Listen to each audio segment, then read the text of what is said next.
What's going on, my fellow A-plusers? Welcome back once again to a brand new episode of A+ More Phenomenal, your weekly stop for your Power Rangers, Super Sentai, Kamen Rider, Ultraman news and reviews right here on our YouTube page, ladies and gentlemen. Going live today, also going live over on our Facebook page as well, ladies and gentlemen. So thank you very much for joining us for this weekend. Hopefully, it's certainly gotten off to a great start for you guys. Hopefully, this week has been fantastic for you guys leading up into today. So yeah, thank you very much, guys, for always coming through each and every weekend to join us while we go ahead and break down some of the hottest news that wind up dropping this past week. A couple quick things, guys, that I definitely want to go ahead and get into today. Let me give some quick shout outs to some people that are actually here in our live chat. You guys know how we love to do around here. We got Harka in the house. I believe I saw who was up here earlier? Somebody, Daniel, I believe. I think Daniel went ahead and made a post himself earlier this afternoon. We also got Ryan's in the house. Thank you very much for certainly coming through. Power Rangers Legacy is in here today. We got Enrique in the house also. Mark certainly joining us today. We got Fire Drake in here. Thank you very much, man. Blossom certainly coming through. Good to see you in here, L'Oreal, for sure. JB says, what? Is in the house also. We got Frankie joining us today as well. Who else we got in here? Johnny. Good to see you in here, Johnny, as always, man. Thank you very much for certainly coming through. Power Rangers Ready is certainly here also. And of course, we got my twin brother, Adam Perea, in the house. What's going on, guys? Thank you so much for certainly joining us. This is gonna, coming into today's episode.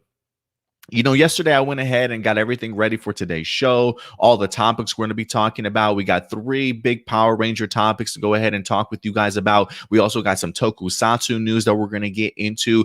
Gokaiger 10 news, potentials when it comes to when can we expect Super Sentai trademarks to start dropping, sort of thing.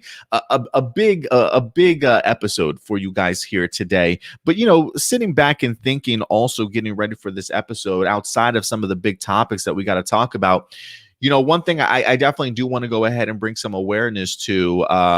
It is in fact 9/11. Ladies and gentlemen, September 11th. This is, in fact, the 20th anniversary since the World Trade Center, the Twin Towers in New York City, unfortunately came down due to a terrorist attack. It being September 11th, I did want to go ahead and just take some time out of this episode to just do a quick little tribute, a little quick moment of silence, if you will. I would love to share where I certainly was that day. If you guys have any stories, I mean, if some of you are even old enough, I'm not even quite sure what the age range is around here in regards to if some people were even born during the 9/11 attacks. It's kind of even crazy for me to even fathom that some people don't even remember that time, which is kind of crazy to me. But if you guys do want to do some of your own research, if you want to do I feel like this week is big for 9/11 documentaries. I feel like a lot of streaming services, channels and things like that have really been preparing some 9/11 tributes and some great documentaries for you guys to go ahead and check out. The one that I just recently finished watching, it was like a 5-part. It was on Netflix. I believe it was called Turning Point: 9/11 and the War on Terrorism. Gives you a great understanding as to how everything happened when it comes to 9/11, great perspective, some footage and things like that. And it all kind of ties into the Afghanistan war and things like that. So really great documentary to certainly check out. But there's plenty out there. There's plenty out there for you guys to certainly check out for yourself. For me, as somebody that originally was born in the Bronx, I lived in Brooklyn as well. Lived in the city mostly until I moved out when I was in the 5th grade. So maybe about 10, 11 years old or so. And then we wind up living in New Jersey majority of the time. So very much a northern to East Coast guy myself. Lived in New Jersey till I was about 18 years old, and then moved to Virginia for 1 year of college, and or at least at the university that I went to. And that was, in fact, 2001. I do remember where I was on September 11th. I actually was sleeping majority of the day. My girlfriend at the time came knocking on my dorm window to go ahead and wake me up. And she's actually the one that notified me that there was an attack on the building, on both buildings. We ran to the rec center. The rec center had maybe like one big television, and everybody was just sort of crammed into the room. And I remember coming in, and when we were watching the television, both towers had already been hit. They were still standing. Both towers had already been hit. The news reports were talking about it, showing it on replay for those, that missed it in the morning and things like that. And again, somebody that grew up in New York, I remember these towers vividly. It's not something that I went to the World Trade Center like every weekend and things like that. I've probably been there maybe about 2 to 3 times in my life. There's one specific moment I recall growing up as a kid, going up to one of the towers. I can't remember if it was the North or South Tower, but literally standing in front of it, putting my chin on the edge of the building and looking straight up. I mean, as a kid, it was amazing, just the immensity of how big these towers certainly were. So, I had family, I had relatives out in New York, clearly worried about them during the attack. I remember we tried to reach out to people all afternoon, and the towers and the signals and things like that for cell phone wasn't going through. It was so hard to try and get in contact with people that day. I remember just being worried about some of my relatives. But I remember seeing the buildings fall down. I just remember the immense, just emotions that sort of overtook us. And I felt those same type of ways just watching these documentaries lately. Just bringing back a sort of a flood of memories of how terrifying it certainly was that day, even though I personally wasn't even there. It's one of the things that I remember listening to in the documentary that really stood out to me in the final episode, where they were just really talking about how not only how pivotal of a moment in American history this is, but really how this moment sort of changed the United States as it is, just mindset, mentality wise, right?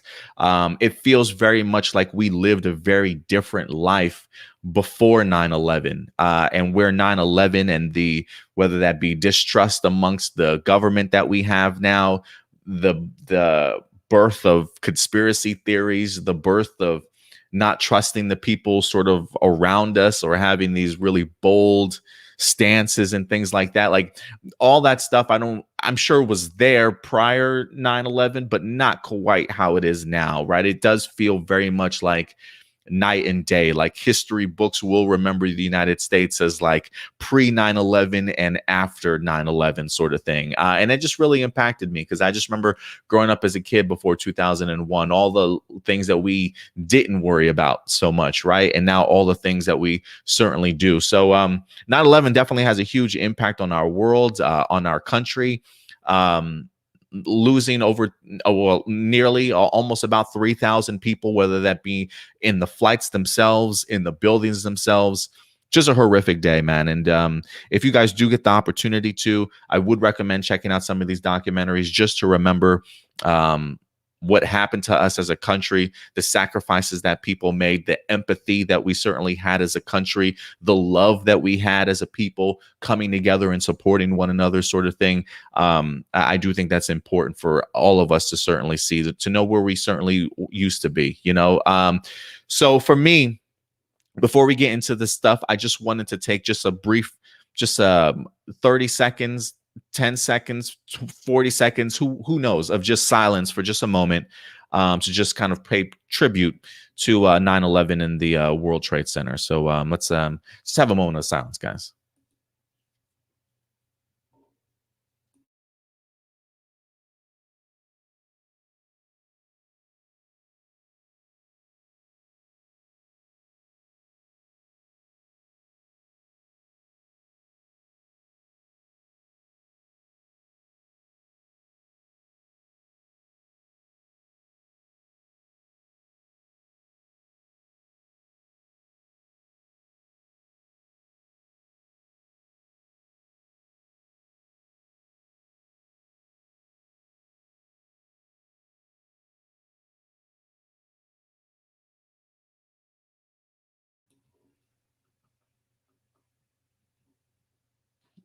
All right. Thank you very much, guys. I appreciate that. Man, I tell you, Heavy stuff, guys. Heavy stuff. But thank you very much, guys, for certainly joining me here this weekend.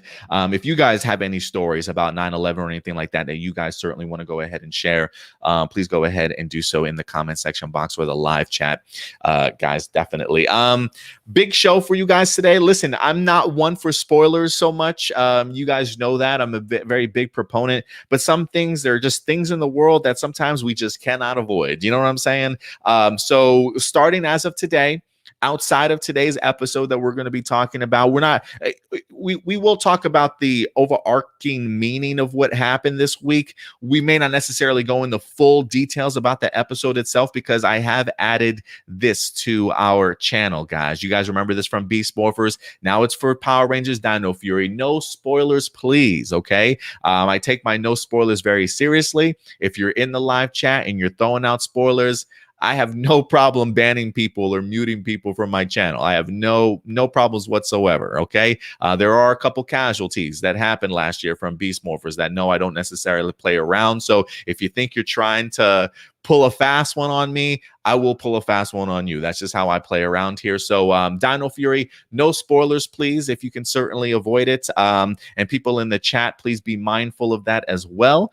Feel free to correct people if you see anything taking place. Yeah, I will certainly go ahead and ban them from the channel. But it happens every year. I'm usually the last person to know everything about what happened in the Power Rangers season before it actually airs. I don't know if it's my immense willpower that I have, but there's just something really great and special about being able to see it live in the US when it's certainly meant to air. And ducking and dodging the Twitter sphere does tend to get a little bit more difficult around this time period. So I'm certainly going to be doing my best. But guys, remember, if you have seen the Power Rangers Dino Fury episode so far, that's great. Keep it to yourself, but just do not spoil anything for me, okay? My hype level is here already. Don't mess that up for me, guys. All right. Without further ado, let's go ahead and get into a couple things here, because for those of you who are wondering when Power Rangers is actually even coming back, it's going to be here rather sooner than later, ladies and gentlemen. Dino Fury is, in fact, set to return. Brand new episodes coming September 18th. We've certainly have talked about this before. The A Games 10 last week or the previous week wind up giving us the return dates for it. So we already kind of knew September 18th was, in fact, going to be returned to Nickelodeon. What we did not know, though, was that when it comes to Nickelodeon, they were actually going to go ahead and give us a little bit of a trailer, a little bit of a teaser trailer to go ahead and get us hyped. Shout out to perranger.com over on Twitter, PWR Ranger, perranger.com over at Twitter for putting together this great little image here. We actually have utilized a couple of their images from Twitter. So a shout out to them for doing such great work with their thumbnails and things like that. But yeah, September 18th, Power Rangers Dino Fury returns to Nickelodeon. We will be getting episodes that we have seen already, guys. Okay, so as of right now, the 18th, we are going to be getting episode 9, which I believe is when our Rangers are stuck in the forest. Also, the following week, September 25th, we're probably going to be getting episode number 10 for you guys. And then October 2nd, I'm assuming, in fact, will be episode 11, all of which we certainly have seen so far on Netflix. And then the following weekend, more than likely, a brand new episode with episode 12 going to be hitting us. That's an episode that we're certainly still waiting on, even though last week we went and deep dived into episodes 13 through 21 or 22. It certainly might have been. But yeah, so we will be getting our episodes rather soon, even though they are already airing internationally over in France and in the UK, if I'm not mistaken. So like I've already been spoiled a little bit when it comes to the 13th episode. Like I've already seen the reveal of Void Knight, unfortunately. I've already seen the topic that we're going to be jumping into. And when it comes to episode 14, I've seen brand new images of Lord Zed, but I haven't actually seen how it all fits into things, right? So I'm missing a ton of context out of these videos, out of these episodes.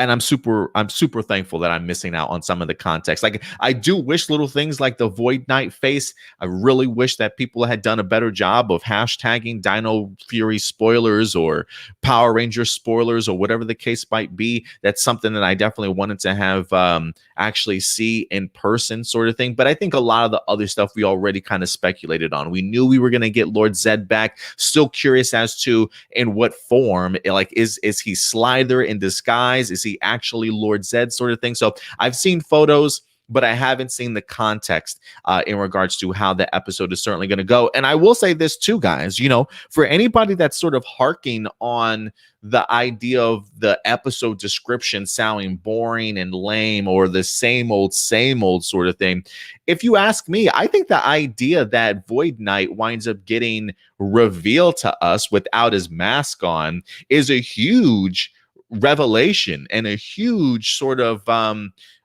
moment in an episode and for the series itself. But mind you, none of that is in the episode descriptions.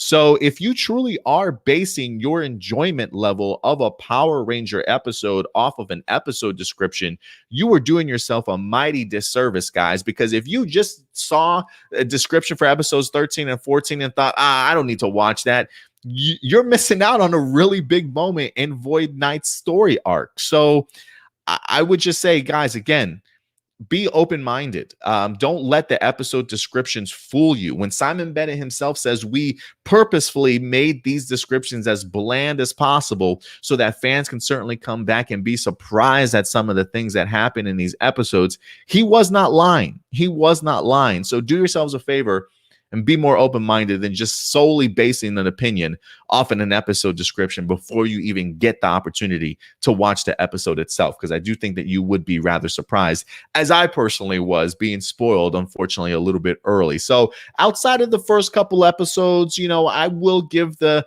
Power Ranger fandom a pass, the pure excitement of some things happening, but I've definitely have tried to shut down as much spoilers as possible. So since then, I haven't heard anything about any brand new episode, so I will work with that. But guys, let's go ahead and get into this topic, because Power Rangers Dino Fury is back. And if you have not had the opportunity to certainly check out the trailer itself or the teaser trailer, it is definitely here. So let's go ahead and experience this together. I have not fully watched it myself, so we should see how this works. Okay, let's see if we can do this. Here we go. Dino Fury Power! Saturday mornings are getting prehistoric with all new episodes of Power Rangers Dino Fury. Oh yeah! Ooh, I love that surfboard move there. More explosions. Oh god, we have the puns now. Dynamite powers. New Roar Some Zords. Roar Some Zords. And new Jurassic man. Look at the puns, man. Don't miss all new episodes of Power Rangers. I do love like this graffiti on the steel cage type of thing. I really do dig that. I love the effects of the sword slashes. I think the special effects look incredible in here. Just the added punishment. But that's cool to see the Gold Ranger in action here very briefly, using that. I don't even know what that is, as like a surfboard and a barrier. I can't wait to see the Mosa Razor. I truly cannot. It's an amazing Zord if you guys have not had the opportunity to check it out. Coming soon on Nick. All right, congrats, guys. So yeah, that's from the actual official Twitter handle for Power Rangers. Catch new episodes of Dino Fury on Nickelodeon starting Saturday, September 18th, 7 a.m. Central for me, guys. So that will be a hard pass. If anything, I probably will watch it later on that afternoon in order to go ahead and get ready for a new episode of A+ More Phenomenal, as we usually do. If anything, I probably will... I don't want to say re-upload my reviews, but if anything, since we have already reviewed episodes 9 through 11, I probably will rewatch them anyway. But if anything, maybe I'll probably will send out links again to our reviews over on social media, whether that be over on IG, because the link in the bio when you click on our link in the bio on our IG page, it actually does take you to our reviews and our videos and things like that. So certainly don't worry about that. But I also probably will put it out on Twitter as well for us to revisit some of these episode reviews that we wind up having. And it should be fun to kind of see what my point of view and perspective certainly was on those back in, when did they drop? Back in June sometime, maybe July or so. It's been a minute, but I'm excited, guys. I think that the teaser trailer definitely gets me pumped, getting us the opportunity to finally see the Gold Ranger a little bit in action. A great little tease here. Clearly flamboyant when it comes to being very showy when it comes to his actions. I mean, literally the fact that this guy is using this board as a surfboard to deflect shots, it doesn't get us any more showy than that, ladies and gentlemen. So I'm expecting Ion to certainly bring the heat and be a little bit maybe of a show off. I don't know. I'm kind of curious to see what his personality is going to be like. Is he going to be sort of that arrogant show off sort of thing? I'm hoping that, I hope he has the same type of energy as Kanalo from Real Soldier, just not the thirst energy. You know what I mean? I would love to see that same type of energy maybe put elsewhere. But we'll see what winds up happening in regards to it. But Dino Fury, September 18th, it will in fact be back again, even though we have 3 episodes we've already seen. Before we know it, guys, episode 12 and new episodes will certainly be here. So I'm assuming Nickelodeon's going to go ahead and finish off this run before the end of 2021. And it would not surprise me if even before the end of 2021 happened, if Netflix dropped the second part of season 1 of Dino Fury on Netflix too. It would not surprise me whatsoever. But we'll see. We'll see what the release schedule is certainly going to be like going forward. But Dino Fury is back, ladies and gentlemen. So that alone should certainly get some of us hyped for the future. But the big topic, though, I feel like coming out of all these announcements, whether that be September 18th being the big day, because of the fact that we have in fact had international spoilers, a lot of us have been getting glimpses of episode number 13, which, mind you, Simon Bennett did state that episode 13, and I believe he said episode number 21, were his favorite episodes of this batch of episodes that we're certainly going to be getting. So certainly worthy of checking out and remembering that going into these episodes. And I can see why episode 13 certainly would be the one, because it definitely seems as though we officially have ourselves a Power Ranger that is representing the LGBTQ community on television, ladies and gentlemen. That's right. Izzy Garcia herself has in fact officially come out in one of the newest episodes of Dino Fury, episode number 13. I believe that I can't remember the name of the title of the episode, but it definitely had to do, The Matchmaker, I believe, where we have Javi trying to set up Izzy with one of his friends and coming to quickly find out that while love is in the air, the love that Javi thought might be in the air, not quite. So I would be really fascinated to kind of see not only how Javi reacts, but I also want to know how Warden Garcia is going to react in regards to this coming out. I do want to know the route and the direction that Simon Bennett decided to take. Did they decide to have her come out and everything is sunshine and rainbows and lollipops, like everybody's happy for her? Or do they show some sort of pushback, whether that be some Izzy's friends, some of her family members? I'm relatively fascinated to see how they tackle all this. But ladies and gentlemen, listen, this is the first time I feel like Power Rangers has been maybe blatantly open with it. You think about the 2017 Power Rangers movie. Becky G's representation of Trini was certainly to go ahead and hint at the idea that she was either bisexual or gay or whatever the case might have been for Becky G's Trini. But it was teased there, right? We were kind of under the assumption that certainly happened. But the idea of having a Power Ranger actually come out and it be definitive sort of thing, right? No hiding or no hiding around it or beating around the bush sort of thing, I think is certainly a big step for Power Rangers and just its continued inclusivity that it certainly has built up over the past 28 years that it certainly has definitely been around. So I want to dive into this a little bit. because I did see a great article over on Twitter this past week to go ahead and talk about it a little bit. And it'll give you a little bit more insight into the episode itself, but it won't give you everything, guys, if you were certainly worried about that. So let's go ahead and check out this story here. Believe it or not, the article is actually from a website called out.com, if I'm not mistaken. Yeah, out.com. It says here, Power Rangers Dino Fury introduces the franchise's first LGBTQ plus Ranger. It says the longtime kid action series is finally giving fans some amazing queer representation. It says the Power Ranger franchise just got a whole lot queerer, is what they say. It says, though it hasn't aired in the U.S. just yet, the 13th episode of Dino Fury is making history with the revelation that Izzy, the Green Ranger, played by Tessa Rao, is an out and proud member of the LGBT community. The moment of confirmation comes at the tail end of the episode, where Izzy can be seen walking off with her romantic interest, Fern, played by Jacqueline Joe, hand in hand. And they do have clips in here, guys. I'm not going to play the clips. I'm not going to play the clips, though, for myself, because one, again, even though I know what's going to happen, context matters to me. So I'm not out here trying to spoil certain clips from everybody. So I'm not going to play the clip, but we will talk about it. It's a super sweet moment, and one that is long overdue in Power Rangers world, especially considering the progressive, diverse history the show has had with its casting over the past 3 decades. This is from Power Rangers Hype, one of the greatest moments in Power Ranger history. This is Izzy. I will say this. Is this the same girl? Is this the same girl from the track meet that she had earlier in season 1 that she was racing against? That the girl that wind up hurting her ankle and things like that? This is from Bradder's Toys. Power Rangers make history. Izzy Garcia is confirmed as the first LGBTQ character in the series.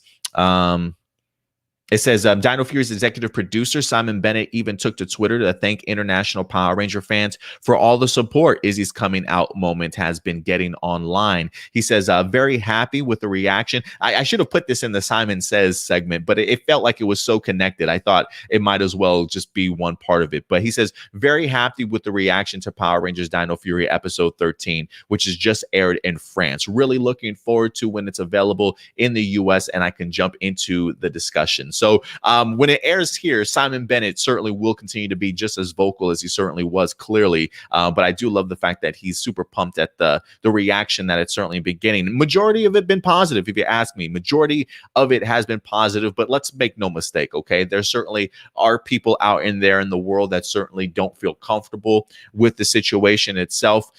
Look at it in certain different views. And here's a certain perspective here from Victor. He says, sadly, Dino Fury is doing this ish that could have been done for years. It's honestly sad to see, in my opinion. This shouldn't just be some marketing ploy. I hate Hasbro. Homosexuals deserve better. If you ask me, I think Victor is misplacing his anger at Hasbro. But Simon Bennett says, I assure you, it was no marketing ploy. And yes, well overdue. I mean, listen, Victor has a point in the sense that this is something that probably should have been done a long time ago. I mean, if you ask me personally, I do feel like Power Rangers is a little bit late to the boat. Plenty of opportunities we certainly had to definitely do that. And Power Rangers, unfortunately, just didn't pull the trigger. So I think the fact that somebody like Simon Bennett recognizing that, giving us a series that's truly based off of a ton of firsts, right? I mean, the first Black Sixth Ranger, the first time I saw a tweet that said the first time that we have 2 Black characters in a Power Ranger series, which kind of blew my mind. It was hard to fathom that. The idea that our first female Green Ranger and our first Ranger that's come out as part of the LGBT community. So this series really has been based off of a ton of first, if you will. So I'm not really looking at it whatsoever as a marketing ploy so much as Power Rangers finally catching up with the rest of the world, if you will. So the fact that Victor's out here hating on Hasbro, I really do feel like his anger is certainly misplaced. But it says, back in 2017, Lionsgate adaptation of the franchise featured a moment where Yellow Ranger Trini was asked about the possibility of her liking girls, but that moment was so brief, it literally was a blink and you'll miss it sort of moment. And just later year, reports were circulating that follow-up Power Rangers, there was some rumors and stuff that were certainly out there that I wasn't aware of. Because of the slow but sure progress, it's definitely an exciting time to be a young TV viewer, especially when it comes to positive LGBTQ representation and inclusion. So yeah, big time, guys. If you're a big fan of Power Rangers, this is certainly a big moment out there. You know, I am a very big fan of representation and inclusion.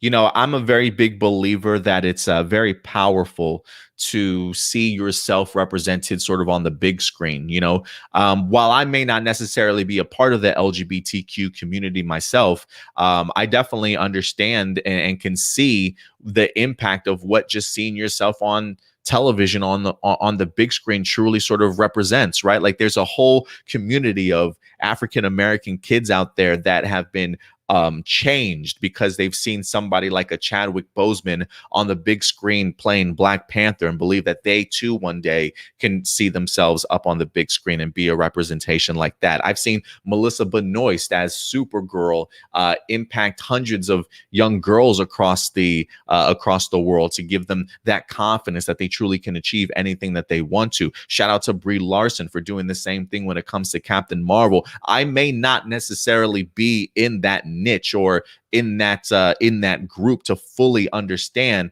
but I definitely understand the idea of representation. I definitely have seen people talk about how moments like this, history making moments like this, really do affect a person and how it can certainly change somebody's life, making them feel more comfortable with who they are, making them feel like they're normal, not an outsider. You know what I mean?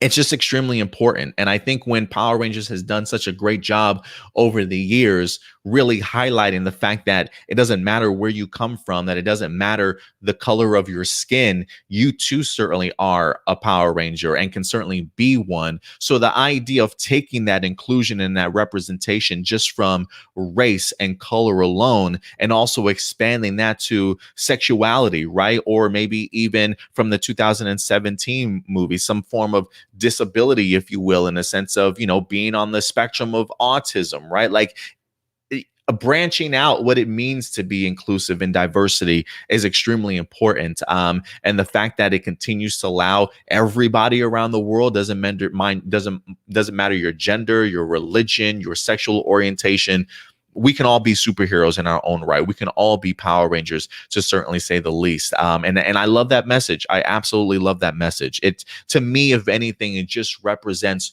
the real world that we certainly live in, not a make-believe, living in your own bubble sort of world. When you walk out of your doors and you go and interact with people all around the world or in your town, in your city, this is what you see. This is what you see. And the fact that Power Rangers represents people more than anything, I absolutely love that, man. And I absolutely love that. So listen, are there always going to be people out there that feel uncomfortable, you know, rather have their, you know, different groups of people hidden in the back, unseen, unheard? Of course, there's always going to be those people that don't want these people to certainly be represented at all. Those are people, unfortunately, truly living in a bubble, that truly need to open up their minds a little bit more to the reality in which we live in. And the reality that we live in is that everybody is different. And the idea is that, you know, that's something that is a hard pill for some people to certainly swallow. And it's hard for some people to be happy for other people, unfortunately, in the world that we live in these days. But not me, guys. I'm here to show the love, open up my arms. Listen, and this is coming from a guy myself who's a Christian, a big believer in God. But when you ask me, you know, listen, I'm not going to sit here and start touting like I go to church every weekend. I don't go to church every weekend. But my main belief, especially when it comes to God, is that he loves everybody. And it's just hard for me to wrap my head around the idea of a God that would not be okay with the idea of people just wanting to see other people represented and be happy at the end of the day. So yeah, guys, Power Rangers continues to take that step forward, doing big things, long overdue, way long overdue. But I do love the fact that Hasbro and Simon Bennett certainly have taken a stance to do things that other seasons have certainly been afraid to, have not certainly wanted to go ahead and go down that path. And I think it's important. And I know some people say, well, maybe they shouldn't, maybe kids shouldn't see that. I don't see what's wrong with kids being able to see that it's okay to love whoever you want to, that it's okay to just be open with your heart and to not be judgmental of other people, to be able to see that, as a little girl, as a little boy, that, you can feel any type of way for anybody that you want to, if it's going to certainly bring you joy and happiness at the end of the day. And I think the idea of pushing a narrative of love instead of a narrative of fear, being afraid to push what some people don't necessarily understand or can connect with, I think is the disservice. And I think the true service comes from allowing kids to be able to see that, one, you could be anything that you want to be in your life, and two, you can love anybody that you want to in your life, and you shouldn't have anybody tell you otherwise. So yeah, guys, big moment here. Super pumped that we wind up having it here also for Dino Fury. This show continues to surprise me. I'm sure this show will continue to surprise many of us, honestly. And I do want to go back, though, to the quick clip that we wind up having, even though we didn't look at it. Is that the same girl that Izzy helped on the side of the track when they were racing in season 1? If so, I think that's hella fantastic. One, because I think it's a great arc for the Izzy character, right? One, her being so extremely competitive as she certainly is, that little stink eye that both girls kind of gave each other as they were getting ready for their track meet and stuff, right? Like there was some animosity there. Like these two girls wanted to be the best. And so I think the fact of, seeing somebody like Izzy sacrifice her win in order to help somebody out, one, not only establishes a great friendship, but also shows Izzy doing the right thing as a character in that episode. But then to kind of come to find out and hear that maybe, again, if this is in fact the same girl, the fact that this is the same person that she certainly helped, I think is a great sort of circumstance and a turnaround for the character. That maybe what happened in that previous episode was maybe a little bit of an eye opener for Izzy. Maybe the girl's work ethic in regards to her training has inspired her. Who knows? Like I really want to see how this episode kind of comes together. And again, I definitely want to see what the reactions are certainly going to be, not only from the teammates, but also from her brother and also from Warden Garcia, if that even pops up in this upcoming episode. That I certainly do not know. But representation is important, guys. I feel like if you've been a Power Ranger fan for years, you understand that. But it for me, I will say, it does surprise me when it comes to the fandom, seeing people that are really big Power Ranger fans that absolutely love it, but this moment for them is really troublesome. Like this moment for them is really hard to kind of wrap their head around. You know what I mean? And listen, again, as a Christian guy myself, I grew up in a Catholic school my whole life. I went to an evangelistic college my first year in Liberty University, which is as overly Baptist as they come, that had a really big fear of this thing. Like I remember very much being in the line of, hate the sin, love the sinner sort of mentality. You know what I mean? I those are aspects that in my 38 plus years I've experienced, but I think for me, just world experience on top of the faith base that I've gathered over the years, it has made me view things differently. Do I agree with absolutely everything in the Bible? Absolutely not. Do I agree with some things? Absolutely. There are some things inherently that as a Christian myself, I definitely believe in. So I get the perspective that some people are certainly coming to. But for me, again, after everything that I've seen, after the way that I've personally have been treated in certain churches, or I've seen other people been treated in certain churches, the pushback and the negativity that goes towards people because of the fact that they've come out and they've been open, it can get kind of disgusting, unfortunately, from time to time. And for me, it's one of those things where, you know, yeah, I get the idea of hating the sin, loving the sinner, but some people don't, you know, some people misconstrue that and they still hate the sin and still hate the sinner, if you will. But for me, my mindset is just very much, I've always believed my God to be a very loving God. And just the fact of somebody loving somebody, regardless of the sex, the idea of hearing in my head God telling me you can't love that person, or it's wrong to be attracted or to love that person, just doesn't fit in my vocabulary well when it comes to as a believer in God. You know, for me, it's hard to wrap my head around that somebody that I'm supposed to believe is such a loving God telling me I can't love somebody. That's hard for me to believe, you know? But to each their own, you know what I mean? At the end of the day, to each their own. It's not hurting me none.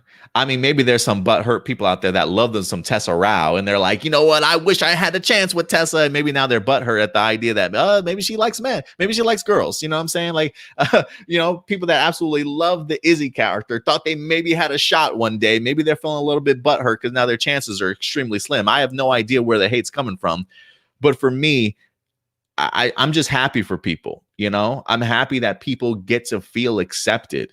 You know, I can't imagine living in a world where being afraid to be who I am. You know, my brother Corey, you know, he came out to us at a family years ago that he was gay. You know, and you know what the response was from me and my family? We were just like, okay, that's cool, and we gave him a big hug. You know, there are people out there that certainly live in fear of being able to just be who they are and being accepted. And I can see why they have that fear, especially here and it's in every fandom. It is in every fandom, but for a fandom in Power Rangers that's supposed to be there to be, you know, inclusive and support diversity, that idea now of all of a sudden seeing somebody hold hands and walking off into the sunset, that's where you draw the line. You know what I mean? Like, I'm curious as to where those people were at in 2017 for Power Rangers when Becky G's Trini hinted at the idea that she was gay or bisexual, right? Like, is that acceptable to you because of the fact that it was done quietly, it was done in the shadows? You know, a mission accomplished that we still kept this person in the back of the room without a voice. Is like, does that make it okay for you? But now that it's out in the open, it's a problem, right? I think there's a lot of insecurity. I think that people need to come to terms with, look in the mirror themselves and figure out who they certainly are as a person, and maybe just educate themselves a little bit more. You know, if you do have friends that are in the LGBTQ community, but you feel a certain type of way about this, ask them what this means to them. You know, get their perspective, listen and learn from those that are around you that are different, that don't necessarily look like you, sort of thing. It'll be a good learning experience. It truly will. And so again, listen, I know it doesn't matter what I say here. I'm not trying to change people's minds and perspective. We're also always, unfortunately, going to have that side of fandom that wants to push back to equality, as much as these are the same people that will claim they love the diversity and inclusion of Power Rangers. But when it comes too noticeable, then the issues start to rise. And I find that rather fascinating. But I will say this to those of you who are happy, keep celebrating. Don't let nobody shit on your excitement. Okay. Don't let nobody yuck up your yum. Celebrate it. Power Rangers continues to live by what I've always known it to live by, and that is inclusion and diversity, and let everybody know that you certainly are welcome. And for people that want to push a false narrative of this is them pushing feminism and LGBT community, listen, if you want to live in your imaginary land where there's no gays and no blacks and, you know, everybody's just on their own thing, you keep living in your imaginary world. We'll continue to live in our reality where the world is a gigantic melting pot, and we should all accept each other for who we certainly are. And if you have a problem with it, don't watch the show. That's all I'm going to say. If you have a problem with it at this point, don't watch the show. Maybe hopefully Power Rangers will win you over one day. But you know, I guess that's really all I got to say, guys. I'm super pumped. You know, also congratulations to Tessa Rao, mind you, for coming on to Twitter these days. She felt like Twitter felt very much incomplete without Tessa Rao on social media. When the rest of the team is out there, everybody's adding each other, hashtagging each other, right? It does feel very naked without Tessa Rao in the mix. So super pumped that she's out there on Twitter now. So if you guys are not following Tessa, please go ahead and do yourselves a favor, guys, and certainly check it out. But I'm sure I'll have more to say about this once I actually watch the episode itself. Again, that's the reason why I didn't want to play the clips or anything like that. We will be talking about this heavily again once episode number 13 of Dino Fury winds up dropping here in the States for my review. So certainly go ahead and wait around for that, guys. And we'll definitely talk about that further. But history making, guys, history making. Power Rangers is not shying away from it. And that's what I like about my shows, man. I like my shows to be bold, take chances, and really make an impact. And I think if anything, this is hopefully going to bring in just more fans to the brand new fan base, or I should say bring in new fans to the franchise of Power Rangers here. And it's a great opportunity too. It's a great time if you ask me. I think the idea of doing so many firsts in Dino Fury, especially with the future of Power Rangers kind of being up in the air, not being sure as to what we can expect. I think the idea of having so many firsts, bringing in a ton of new, fresh sort of fans to the fandom will only get them more excited for a reboot and a reimagining sort of thing of Power Rangers kind of going forward. So I do think if there's any great time to do it, now is certainly the time, even though, yeah, definitely long overdue, guys, long overdue. But I do want to hear some of your guys' comments. If anything, before we move on to our next topic, I do want to hear some of your guys' topics. So let me go ahead and see what some of you guys are saying in the comment section box below. And I will say this, guys, okay? Because I know the fact that this is a hot topic or might be a hot button for some people out there. I haven't looked in the live chat, so I don't know what you guys are certainly saying out there.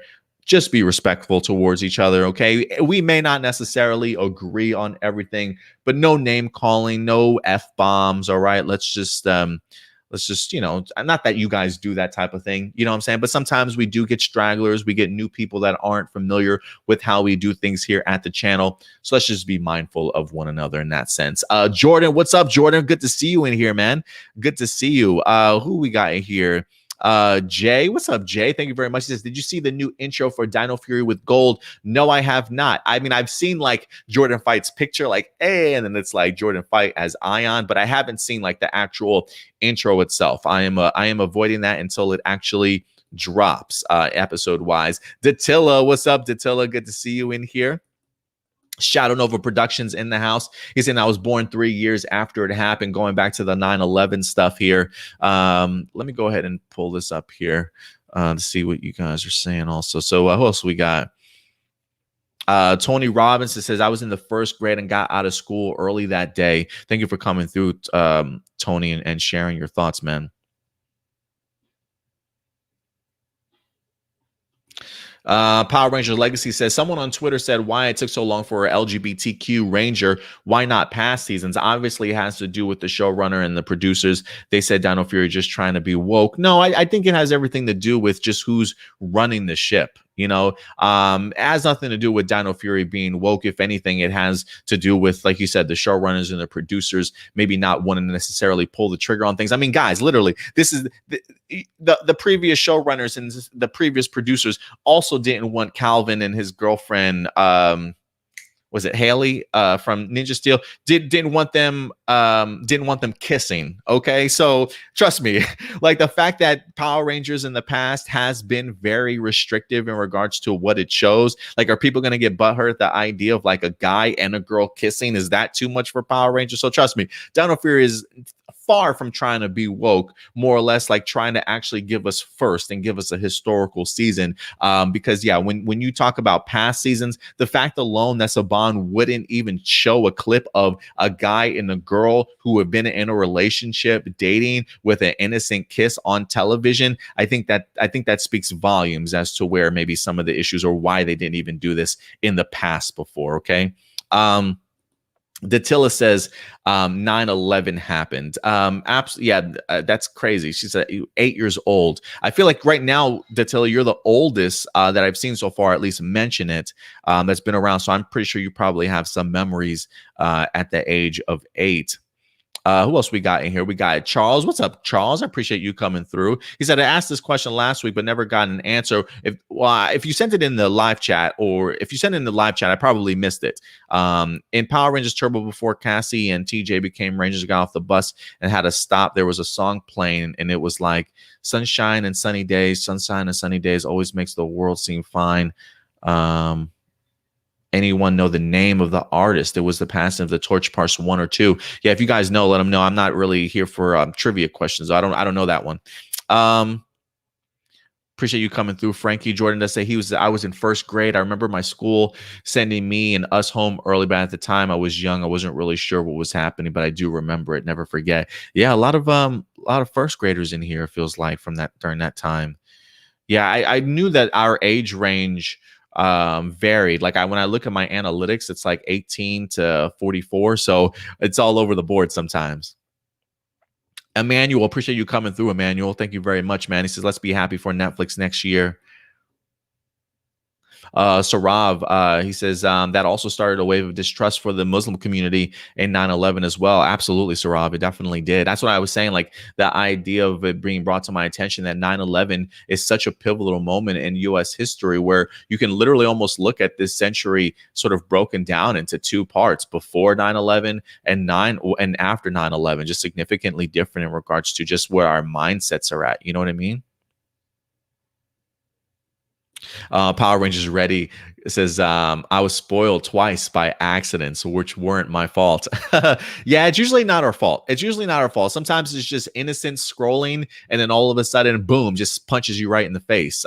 So yeah, you gotta duck and dodge.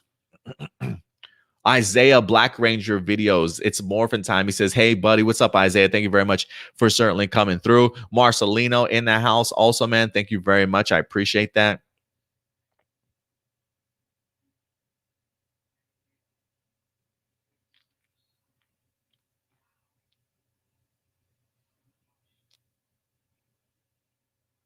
Enrique, he says, I'm ready to watch new episodes of Dino Fury next Saturday. That's crazy, right? Next weekend, we're going to be talking about these episodes. And I'm sure, again, all of us have probably already seen these episodes. So for me, though, it'll be fun to kind of revisit it. And I think I'm actually going to have a fun revisiting episode number 9, just because I really hated how they treated Ollie in that damn episode.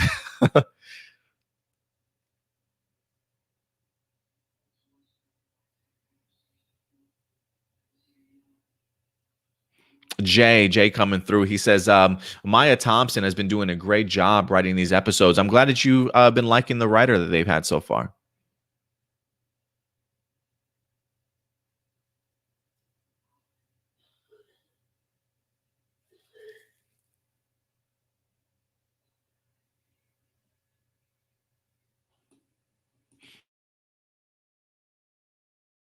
Power Rangers Ready says I don't know what says the water. Maybe the trailer was dope for you. I don't know. He said Ion air surfing on a platform looked damn epic. He's definitely from RAFCON. Yeah, it did look pretty epic. I like the wire work that they have. Fire Drake making fun of the stupid puns. Yeah, man. Every year. Blossom thinks they're kind of funny. Yeah, they do make me chuckle. They do make me chuckle for sure. But it's like a mixture of rolling my eyes and chuckling. You know what I mean? Tony Robinson says the hiatus should be a month and a half going forward because the current status is too long. Yeah, it is a little bit too long. DHR2, appreciate you coming through, DHR. He says, look, I know I'm going to get hate for saying this, but it's how I feel. I'm very mixed on Izzy being the first LGBTQ Ranger, but I'm going to let this slide for now. Well, hey, like I said, not everybody's certainly going to be too thrilled with it. I mean, I'm kind of curious as to why that is, though.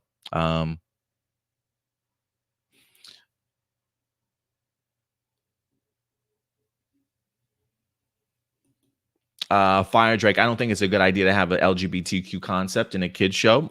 Some people clearly feeling, hesitant to have their kids sort of watch that kind of stuff on TV.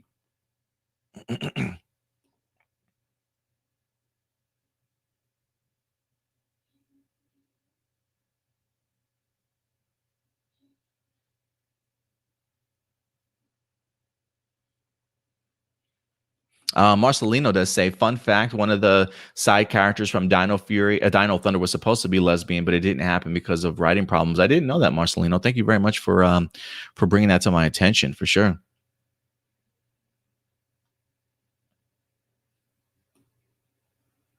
I am kind of curious. I do want to ask this question to you, Fire Drake, and maybe you can answer it for me.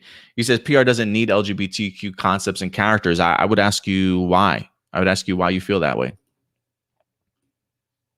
Like I would be curious as to why you feel the level of inclusion and diversity for Power Rangers stops when it comes to sexual orientation.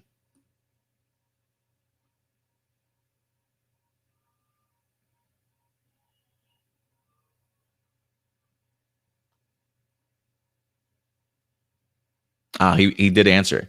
Very religious aspect, which I was trying to point out also.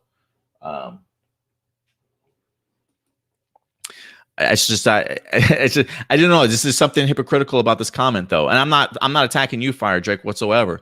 God wouldn't accept homosexuality, but He does love everybody. There's something hypocritical in that statement to me, but that's just me.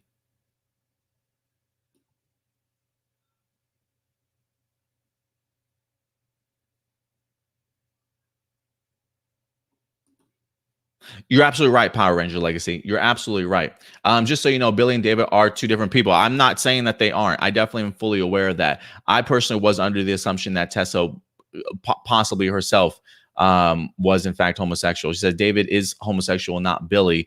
We don't know if Tessa and Izzy are the same or Izzy's LGBTQ. The only reason, you're absolutely right, Power Rangers Legacy. The only reason why I say that is, for me, it's just a little bit odd. Not that, look, actors, that's the point of an actor, right? To portray something that you're not. The fact that we got somebody that in Sarah Dalton from the Special Olympics come in to represent those in the Special Olympics with disabilities.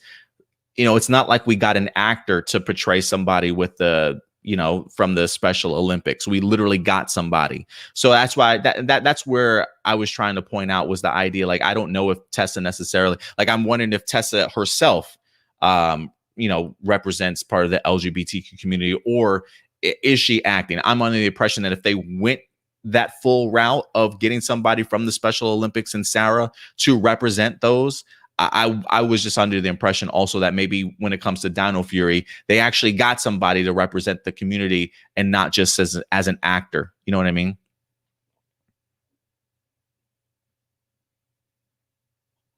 Shadow Nova is also going to say, I'm just glad that this isn't any forced diversity like a lot of companies nowadays, like Disney, have been in recent memory. It feels natural in this context, which I haven't watched the episode yet. So I am kind of curious to see how it's going to actually come out. Red is not a flavor. Says, I still think Izzy should have won that race. What's up, Richie? Thank you for coming through. Says, we're going places. I hope so, man. I hope so.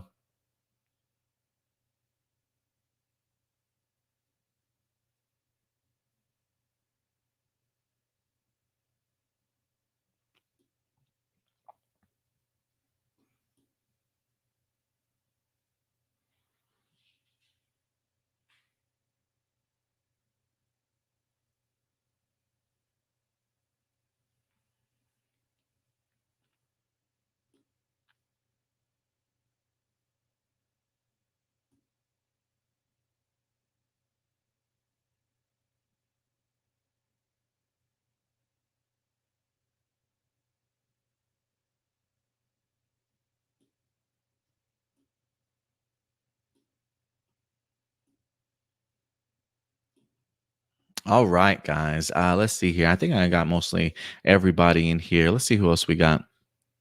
Richie says my brother's single. No, he's not single. He's not single.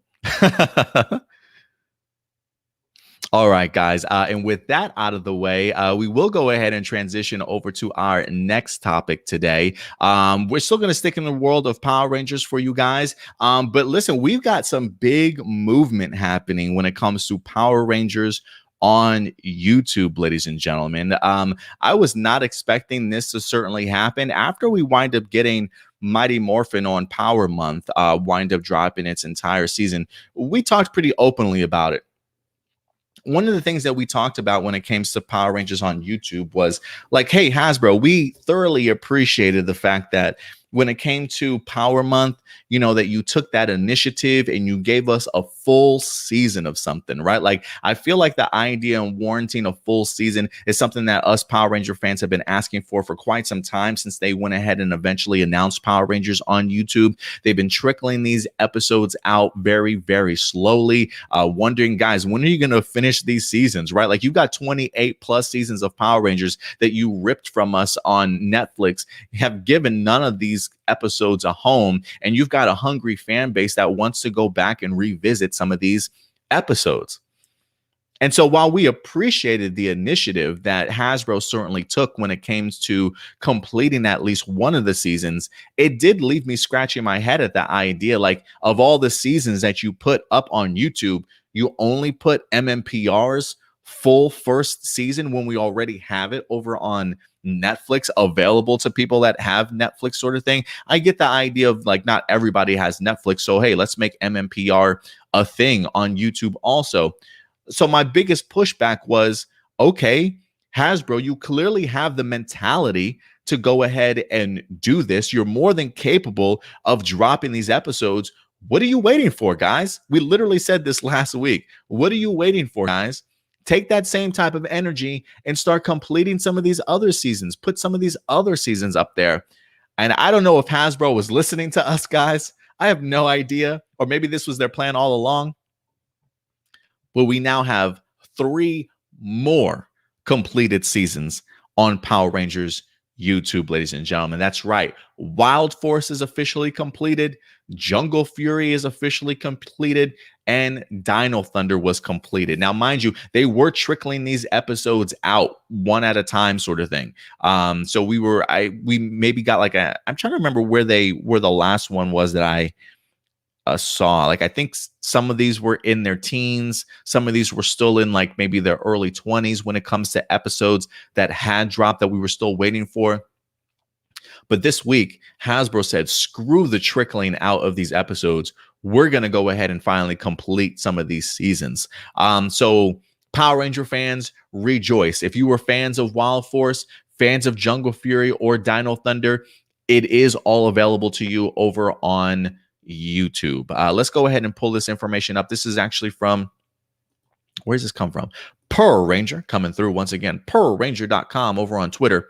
Heads up, Power Ranger fans, the official YouTube channel has just added 3 more seasons in their entirety. You can now stream every episode of Wild Force, Dino Thunder, and Jungle Fury for free on the YouTube channel. And there is, in fact, a link. So this is for the official Power Rangers YouTube channel. So definitely go ahead and check it out. But success, guys, success. Again, I don't know if somebody was listening to us over in Hasbro and was like, you know what, guys, we probably should speed this up a little bit. You know, some people felt some type of way about MMPR being the only season in its entirety up on YouTube. Let's go ahead and drop this with the quickness. And I just remember waking up the other day, like Thursday or Friday, and it was just an avalanche, guys, an avalanche of brand new episodes. I was going through my subscription, going through all my YouTube channels that I'm subscribed to on my YouTube page. And I'm like, why do I have all these damn Power Ranger episodes listed on here? And then I realized to myself, holy crap, like they literally just dropped entire seasons of these remaining episodes all at once, sort of thing. So hallelujah that somebody in Hasbro is taking the initiative to give us these seasons. Only what, 20 more to go? 24 more seasons to go. So now that these are complete, I am curious as to what the next stop is going to be. Like, what other series are we going to be tackling? I'm keeping my fingers crossed for maybe like Mystic Force. I'll even take um Ninja Storm, and give me RPM. Give me RPM right now. So give me RPM, Mystic Force, and Ninja Storm next. I would be kind of curious if you guys had to pick your next 3 Power Ranger series that you would like to see finally uploaded in its entirety over on YouTube. What are the next 3 that you certainly would like to see? It would not surprise me though. Like, I'm not going to get my hopes up that this is how Hasbro's going to do it from now on. If anything, I am kind of curious if we'll start the 3 episodes, like the 3 new seasons again, and start trickling them out slowly. And then maybe once we get to like the mid-teens or the 20s, then drop them all at once. I'm wondering if that's the route that they're going to slowly start going, or if we're just going to be like, look, we completed these. Now the next 3 seasons, we're just going to drop 3 full seasons all at once on you guys. I am kind of curious to know what you guys think, or how they'll certainly try and tackle Power Rangers on YouTube going forward. But this is a win. This is a win. Again, I do wonder if this was their plan all along, or if they did hear some pushback from the end of Power Month and decided, let's give them some more content. So I would be kind of curious to know what you guys think. Enrique does say Mighty Morphin seasons 2 and 3, SPD, Time Force, In Space, and Operation Overdrive coming to YouTube. Is that a fact, or are you just bringing that up? I'm kind of curious. Power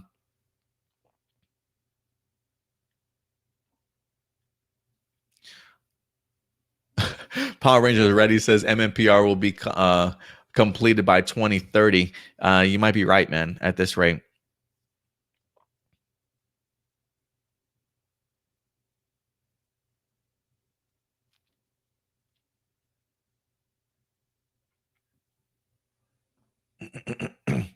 Kamen Rider, what's up, Kamen Rider? Appreciate you certainly coming through today. Thank you very much for joining us here for our channel. Emmanuel says, to be fair, guys, I wish the episode within the seasons were consecutive and them to finish one season, then another. Yeah, it's a mess, man. Power Rangers on YouTube is certainly a mess. That's why the fact that they actually finished off these seasons, I'm glad that they finally completed them, sort of thing. Because I hope that this is an opportunity for them to kind of rethink how they're going to be doing their release schedules for YouTube. I get the idea of wanting to build up sort of like that anticipation each week for the episodes and things like that. But these episodes have been out for years, man. The anticipation building is make them available to us, so we can go back and watch them whenever we want to. So we'll see what Hasbro continues to do. But I do think that this is at least a step into the right direction for Power Rangers on YouTube. And I'm kind of curious to know like how many. I probably will go ahead and maybe check out some of these episodes too, because a part of me really would like to see how many views these episodes are certainly getting. I do think that they're probably getting a hell of a lot more views on YouTube than what they were even when it comes to Netflix. So it's certainly working out for Hasbro, to certainly say the least. All right, guys. And with that out of the way, we will go ahead and tackle our tokusatsu topics for you guys today. Some information for us to go ahead and get into, which should be relatively fun. This was actually brought up by one of our viewers earlier here today, mentioning the idea that, where'd it go? Oh, Enrique Perez jumped the shark a little bit in regards to his comment, but he said, I saw the images for the Kamen Rider W anime series. And this week, guys, for those of you who don't know, Kamen Rider W was in fact a Kamen Rider series. A sequel was in fact created in regards to a manga series. So it has been adapted into a book, if you will, the sequel to Kamen Rider W. And that manga is now being officially adapted into an anime series, ladies and gentlemen. We've talked about this a little bit in the past, that Toei, along with Funimation, was in fact going to be collaborating in order to bring us a simulcast of the upcoming animated series Kamen Rider W Fuuto P, if I'm not mistaken. I believe it's Kamen Rider W Fuuto P, ladies and gentlemen. We wind up getting this very early poster when the announcement with the anime series, along with the collaboration with Funimation, was certainly announced. But we finally have some official images, ladies and gentlemen, that we're going to be getting into. So we've got a Fuuto Pi anime staff and new images officially revealed for us, guys. So let's go ahead and dive into this and talk about it just a little bit more, because I'm actually really fascinated with this. I've said this before, and I definitely mean it. I want to watch Kamen Rider W. I almost feel like it's a must watch before I even get into the anime series, if I truly want to fully understand it. But we did get ourselves some official photos. Let me go ahead and pull those up for you guys here. So this photo, it says, let's see here. Do I have a maybe we'll come back. We'll come back to this photo. I do want to go to the article itself real quick, though. It says Fuuto P anime staff and new images revealed. It says on September 6th, in celebration of Kamen Rider W's 12th anniversary, 2 new images promoting the upcoming Fuuto P anime scheduled to begin in summer of 2022 were revealed. The first image, which we see here, features the main cast outside of the Narumi Detective Agency. Akiko Narumi is with her husband, Ryu Teriu, who plays Kamen Rider Axel, who are, I'm assuming, are these two characters in the background. It says, while Philip runs towards the motorcycle hardboilder. Atop the hardboilder is Detective Shotaro Hadari and Tokumi, a mysterious woman and an original character in Fuuto P. There's also a second image here for you guys. The second image was drawn to evoke a more relaxed atmosphere, with Shotaro, Philip, Akiko, and Tokimi spending time inside the agency itself. It says, following the reveal in August of Studio Kai being in charge of the anime's production, the main staff for the anime has also been revealed. The anime will be directed by Yosuke Kabashima, who was in charge of the character design for Yuma Muse. Pretty Derby is the name of the project he was working on. Riku Sanjo, the writer for Kamen Rider W and the Fuuto P manga, will also be in charge of writing for the anime adaptation. I love that idea. So Riku Sanjo, the writer from the series, from the manga, is also doing the anime. I mean, talk about just having all your pieces together. I absolutely love it that you're keeping the same person on board that knows these characters and knows the storyline. And they've got some composition, some composers that are working also. With regards to directing the anime, director Kabashima had this to say: if Fuuto P was to be adapted as an anime, I wanted to be the director no matter what. Strong feelings burst forth when I heard that Kamen Rider W would continue as a manga, and I prayed for this day to come. Throughout my life, it was Kamen Rider series that saved me whenever I was caught in a dilemma. That's why I want to return the favor however I can. I am very fortunate to receive such an opportunity here because my love and feelings towards the work, I want to use everything I have to make this the best it can be. So I'm excited for this, guys. I think the first look here looks pretty fantastic. Great art style, if you ask me. Again, these are just images. I will be fascinated to see what it looks like when it's actually in motion. But I'm pumped for this, guys. I'm truly pumped for this. It should be pretty fun. So yeah, the images certainly hit me great. And I think also the idea and the importance of having the writer to kind of keep that tone that you wind up having, not only from the Kamen Rider W series, but from the manga itself, truly understanding these characters, knowing the direction that it certainly wants to go. I think this is going to be gold. So I think if you guys were big fans of Kamen Rider W, you definitely want to go ahead and check this out, since some of that creative team is definitely coming on board. So great things to certainly say the least. With that out of the way, there is another topic that I want to go ahead and bring up today. There's two more that I want to go ahead and talk about. I was going to talk about Gokaiger first, but I might throw in this topic first. And this comes to us from none other than the real Matt Hunt on Twitter, guys. The real Matt Hunt at over on Twitter. He wind up letting us know we are pretty close to trademarks dropping when it comes to Super Sentai.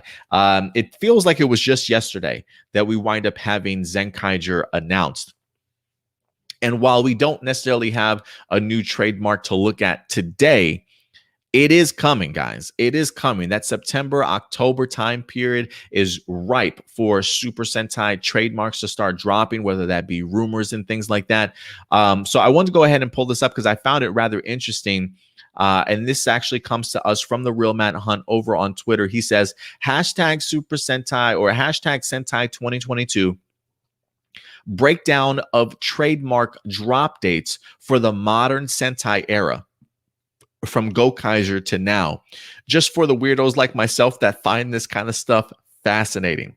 So if you look at the breakdown, it lets you know since Gokaiger, when have we had, or they actually have Gokaiger up here also, and some other series too, it looks like. Since then, when did these trademarks get revealed to us? So right now, it feels like the majority of them really are coming towards the very tail end of September to look forward to. So like the last week of August, Gokaiger's trademark was revealed. First week of September, you had Kyoryuger's revealed. The second week of September, we've had 2 seasons revealed, Gokaiger and Q Ranger. And since this is the second weekend of September, I feel like we're getting pretty close, right? The third week of September, they've never revealed, but the 4th and 5th week of September are the monster ones. The 4th week of September, they've revealed the trademark to Tokuger along with Zenkaiger. And the 5th week of September's Shinkinger, Go Busters, Zoojer, Lupin Pat, and Karamager. So it feels like the very tail end of September seems to be the money date in which trademarks start dropping. And then when you get into October, 2nd week of October, Real Soldier, 4th week of October, Ninja. So if you were to ask me if I had to kind of speculate just based off of this alone, I would assume, since this is like the 2nd week of September right now, 3rd, 5th, to 1st week of October, I gotta think. So I'm thinking, yeah, easily within the next like 3 to 4 weeks, guys. I definitely do think we're going to be getting ourselves something here. So definitely look out for it. Definitely look out for it. Do you guys have any concepts or themes this year around that you guys would personally like to see Super Sentai tackle? For me, I've said this a bajillion times. You know, there's a part of me, I still want a more modern day martial arts theme. I truly do. I would love to take more modern day fighting styles mixed in there with ancient fighting styles too. I'll completely take that. There's a part of me that really wants to go back to the martial arts concept of it all. So I would love to see that. There's a part of me that still wouldn't mind the idea of magic, going back to more mystic force type of thing, knights, dragons, that type of mentality, but mixed in with some magic. I wouldn't mind that a little bit. Maybe I'll have to sit down and actually think about some other themes I would like to see. I haven't really thought about it too much this year. Especially with Zenkaiger being an anniversary season and relatively unique in its own right. I do appreciate the attempt that they've at least tried to do when it comes to Zenkaiger for sure. But I would be kind of curious to know your guys' thoughts. Is there any particular theme either that Super Sentai hasn't tackled that you would like to see them tackle? or one that you would like to see them revisited. Maybe you have some unique theories and concepts or themes that you would certainly like to see. I definitely would like to know. But yeah, man, it feels like very heavy-handed towards the end of September with its trademark. So don't worry, guys. Once some trademarks start to drop around here, we definitely will be keeping you guys posted. Sometimes those reveals come in the middle of the week, and we'll actually post a middle of the week video to keep you guys updated before even talking about it on A Plus More Phenomenal. So if anything, we'll see what happens. We'll see what happens here. But I'm excited. It feels very much right around the corner. And, for me, not necessarily being the biggest fan of Zenkaiger's season, this episode was fire, though. This past week's episode was fire. There is a part of me that very much is ready for the next Sentai season. Karamazor, I could not, I did not want Karamazor to end at all. As much as I was anticipating Zenkaiger, I really loved the season of Karamazor, that I really didn't want to see it go. But I feel like this season around, I am very much ready for the next Sentai series at this particular point in time. Not that I'm fully checked out, but I just think I think they missed the mark in regards to the Zenkaiger season with me. But we still have an entire second half of a season to go. So we'll see how the trajectory winds up changing when it comes to Zenkaiger. Can they keep the momentum of this fire episode that they had this week? Is this a changing of the guard when it comes to Zenkaiger for the remainder of the season? I will be rather interested, but I would be lying to you guys if I said I'm not super pumped for what's next. I definitely want to see the direction in which they go to. So yeah, guys, trademark should be here for Super Sentai within the next few weeks. We'll definitely keep you posted. But if you could choose a particular theme to revisit, or a new theme, or a unique theme, what would you guys certainly have? Let your thoughts be known in the live chat or the comment section box below, ladies and gentlemen. And with that out of the way, we will go ahead and tackle our very last topic for the day.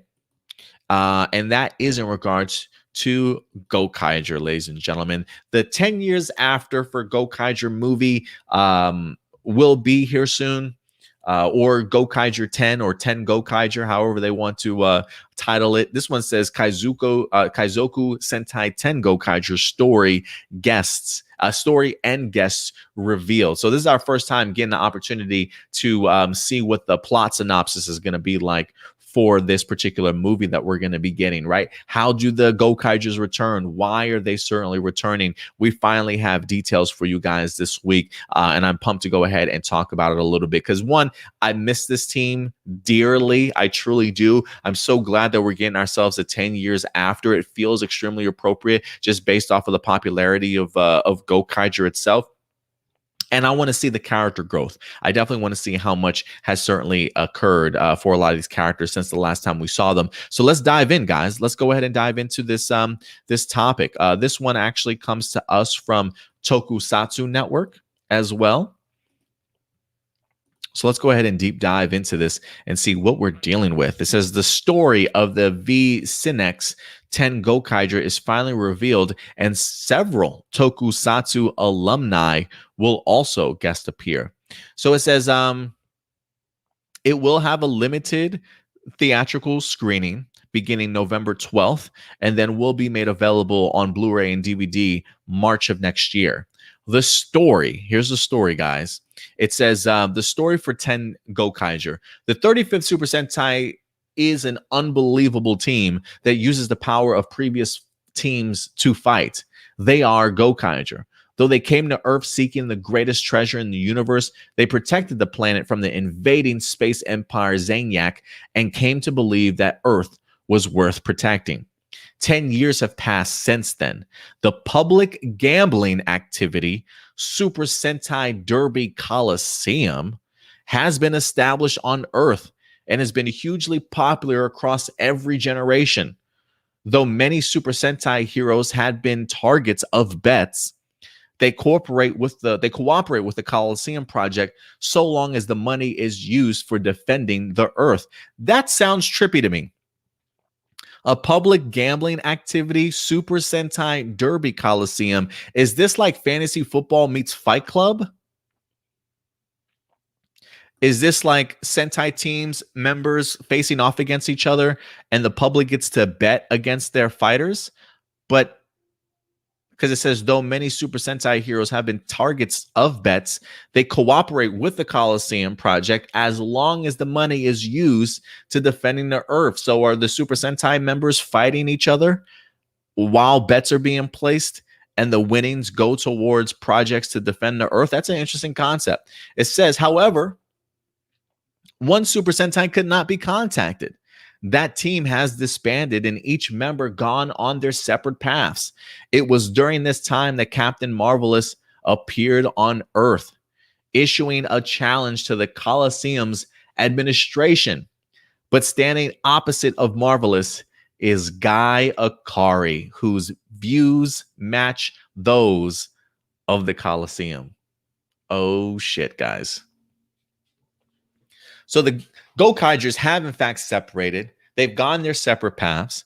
Guy has clearly come back to Earth. Captain Marvelous has disappeared, but he has come back to Earth. Captain Marvelous has come back, and he's issuing a challenge to the Colosseum's administration.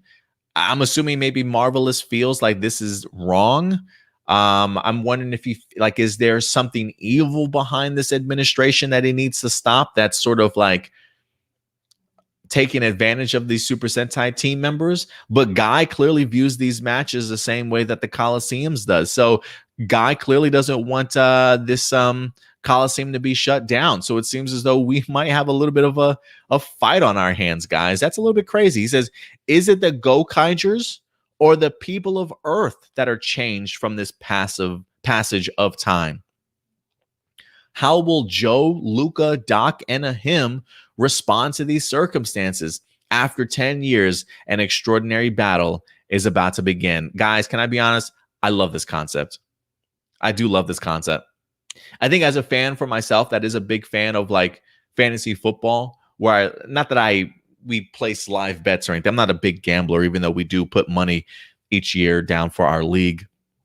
That idea of like following a certain player and getting winnings based off of how well they perform, that's very much a very modern concept when it comes to fantasy, just fantasy sports in general. So there's a part of me that feels like there is an element of fantasy sports involved in here with this Super Sentai Derby Coliseum, the mindset of people placing bets behind their fighters. It's literally like fantasy football meets MMA, meets Fight Club sort of thing. So I am kind of curious, like the people that are working for this Coliseum administration that, Captain Marvel issues a challenge to, what's their point of view of pushing this forward? Like, do they have their own evil agenda? Like, is this all like a cover for a bigger plot that's going on behind the scenes? I kind of dig this, man. I kind of dig this.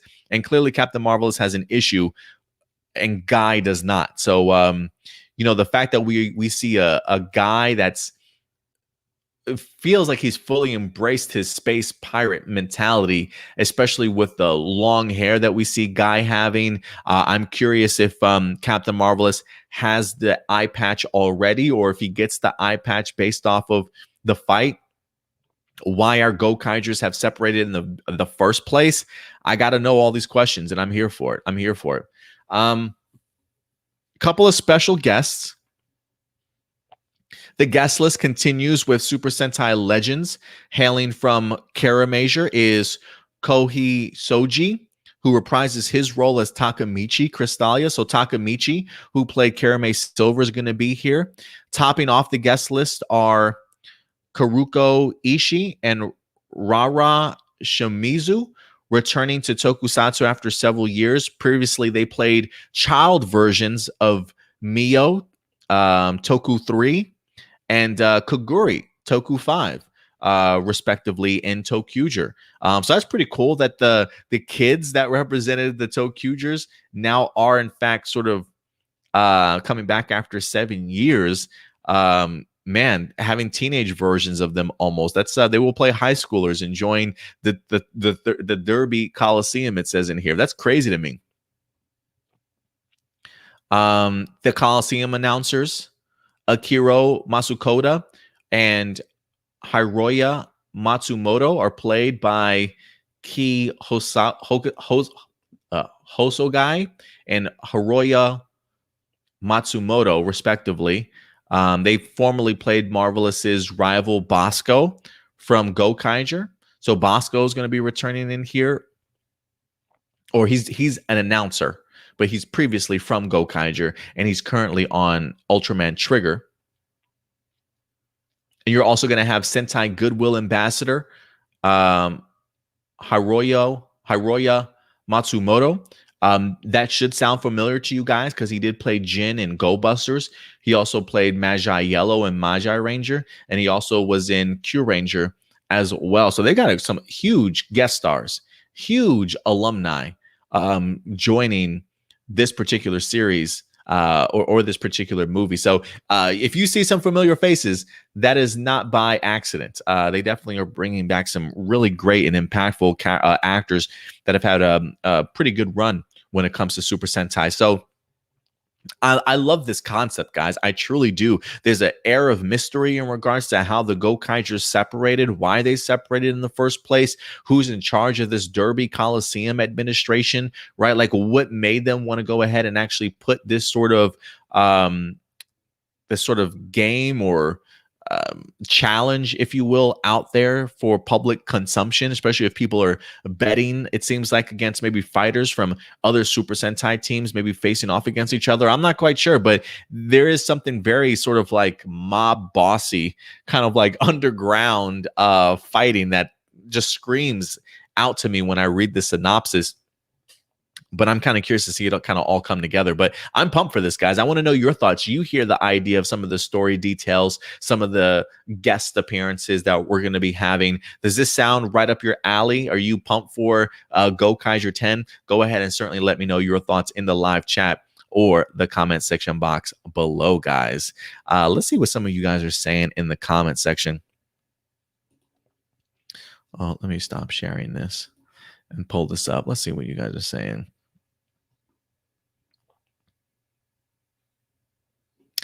Enrique says, is the actors from Kamen and Tokyojers going to make a comeback in Gokaiger 10th anniversary movie? Yes, they are. Although the Tokyojers, remember, they're the kids that are coming back, not the actual, I don't believe it's the actual actors that played the Tokyoger characters themselves as adults. I believe it's the kids that were the Tokyojers, and now that they've gotten older, they're going to be in the movie itself.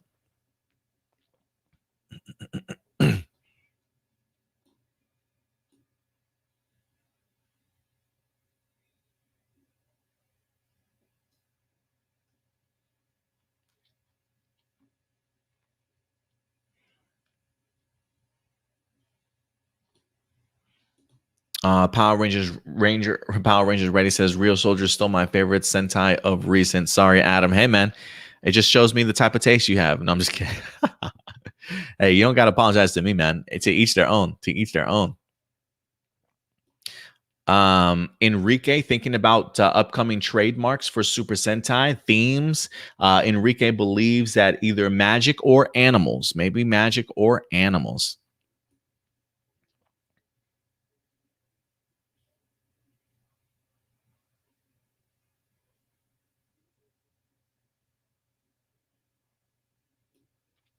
What's up, Jared? Appreciate you coming through. Shout out to A Games 10 also for certainly being in here.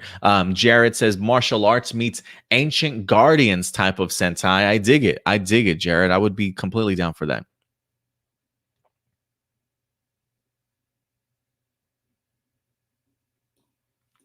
Blossom says sweet. Kagori and Mio are back. Yeah, maybe in their kid form, but they definitely will be back. In the trailer, I saw Karame Silver is battling Marvelous. There's a trailer out? I didn't see a trailer. I mean, I know that there's a trailer, but like, let me see. Hold on. Let me pull this back up because I know the article itself had a trailer. Let me pull this back up. Let's watch this trailer one more time.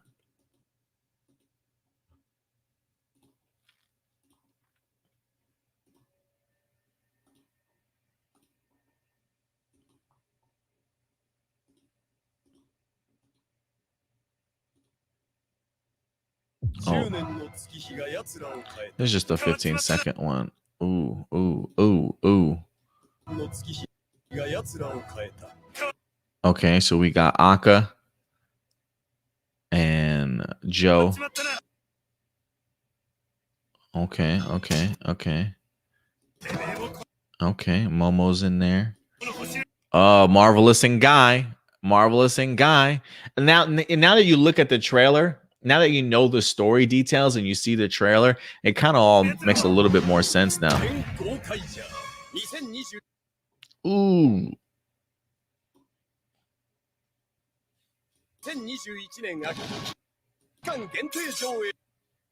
Yo, Guy looks like he's not fucking around. Joe. Man, Joe looks great. Yeah, I definitely, maybe there's another trailer out there, but I definitely didn't see Karame Silver in there. But maybe there's another one out there that I missed. But I'll definitely have to go ahead and check it out.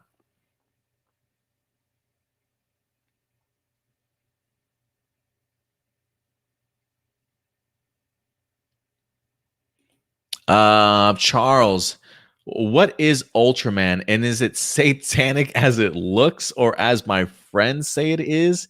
Is it worth watching, or is it a pass? I haven't found anything satanic about Ultraman. This is my first series watching it myself, so I'm not too familiar with it.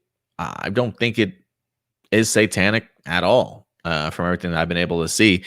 Is it worth watching? I think so. Ultraman Trigger, again, is my very first series that I've been introduced to as far as like the live action franchise, and I've been eating it up. I mean, I feel like as a newcomer to the franchise, the idea of crossovers with other Ultraman and things like that, like this is a huge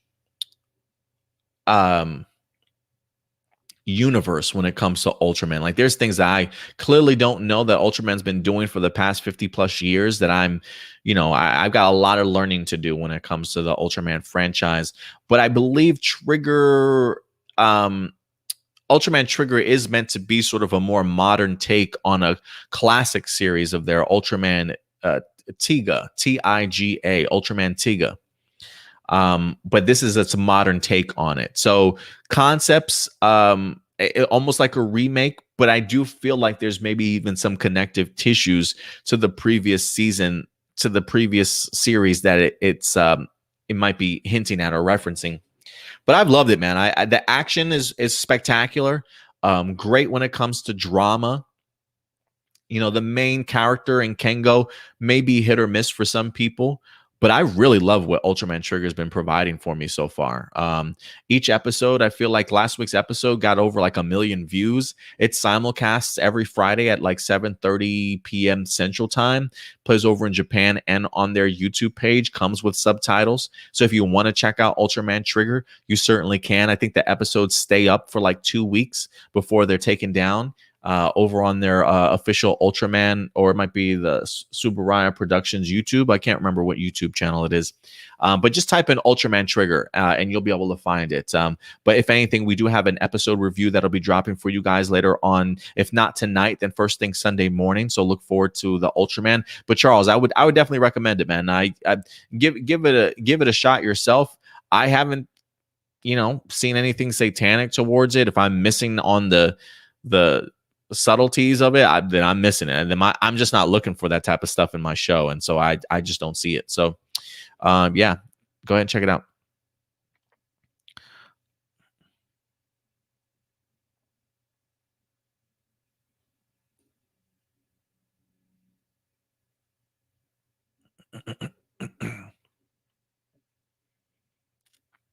I thought I saw Power Rangers ready.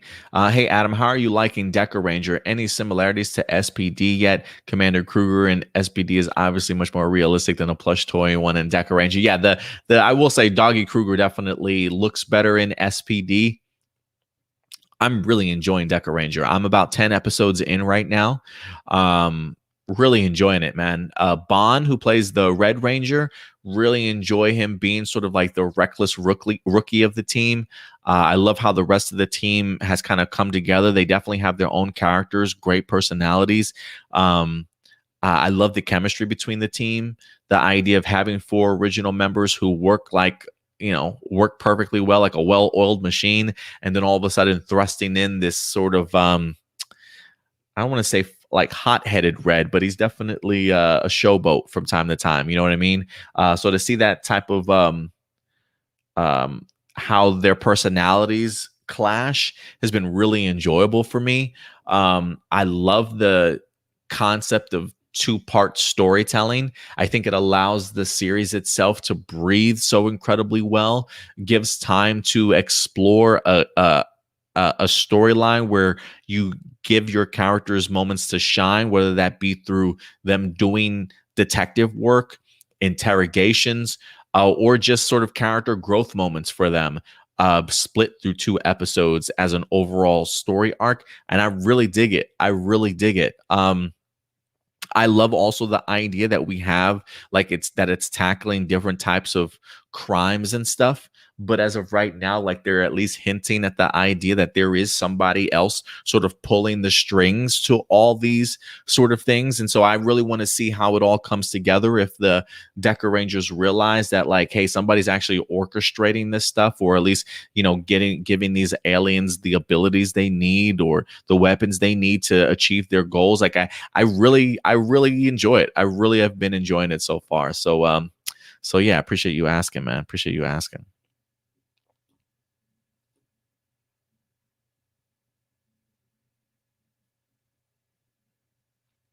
All right, guys. With that out of the way, I think I will go ahead and move on to your guys's live viewer questions for the day. If you guys have any questions in regards to how to submit live viewer questions, you can do so at any particular time during the week if you'd like to. Doesn't necessarily have to be on a Saturday. If you see brand new news or an article that fascinates you, whether or not you watch an old movie or an episode from past Super Sentai or Power Rangers you want to talk a little bit about, feel free to go ahead and submit your questions over at any particular point in time to aplusmorephenomenal@gmail.com. Again, aplusmorephenomenal@gmail.com. And we'll definitely go ahead and get to your live viewer questions at the end of each of our shows. So let's see what we have in store for us today, guys. All right, we got a lot of emails, guys. Thanks for participating today. Jessica Friedman, with Izzy coming out as LGBTQ, does this open up the door for more LGBTQ Rangers in the future series? Oh, absolutely, absolutely. It would not surprise me if we get something like that in Jonathan Entwistle's. I almost fully expected, honestly. So we'll see what happens, but I definitely do think this just continues to open up the gates for more possibilities. Marcelino has a couple questions.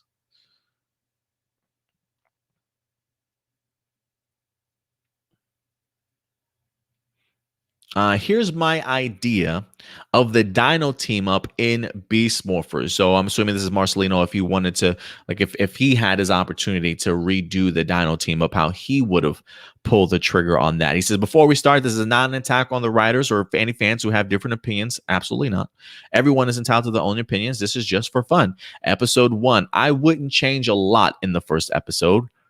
Because I really like it a lot. If anything, I would shift some scenes around to get more character interactions. I like the idea of that. First, I would cut out the Zord fight scene so that both Ranger teams can fight the villains together instead of having 2 separate fights. I totally agree with that. Character interactions include Steel being amused by Coda and Ivan because they're both men out of time. Chase giving relationship advice to both Nate and Ravi, which irritates them both. Chase and Devin having a friendly rivalry to one-up each other, and Tyler giving Zoe reassurance that they will save Keeper while also being great friends. I love the interactions already. There would be some interaction with Riley and Shelby just because the actors aren't in New Zealand. That doesn't mean their actors can't be used more. The Dino Charge Rangers who appear physically would stick around with Beast Morphers team until the team up was over. Most of the time when one episode team ups are great, it's usually because they don't use a lot of Sentai footage. This one had 50-50, so I would just reduce the amount of Sentai footage to get more interactions and for fun during the team up fight scene, both Ranger team songs will be playing in the background. I dig that, honestly, Marcelino. Like I do dig your take for the first part for episode 1.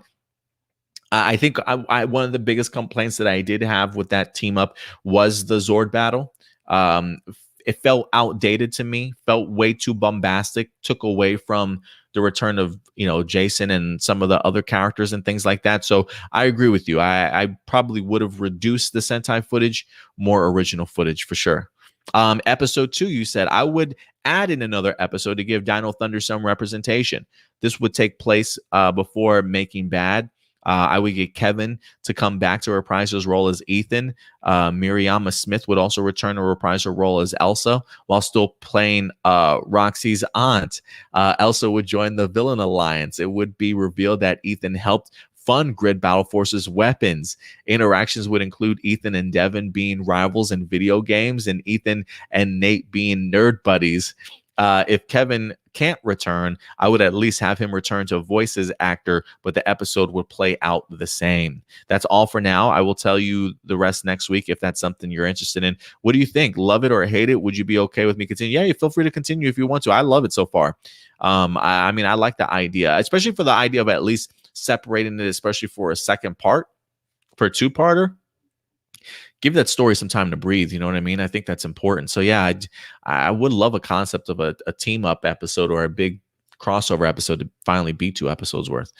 Johnny Marrero's got a couple questions. Hey, Adam, 3 questions. Do you know how I can watch the new episodes of Dino Fury that's airing on Canal J? Because I've been trying to find full episodes of them online, like Kim Cartoon, but I don't think they have uploaded yet because Beast Morphers aired their episodes, then put on Kim Cartoon. But I also don't want to be spoiled seeing clips online on YouTube quite yet. Let me see something here real quick. There used to be a Facebook page that I would go to catch up on Beast Morphers whenever they drop new episodes. Let me see if I can find it, though. It's been so long.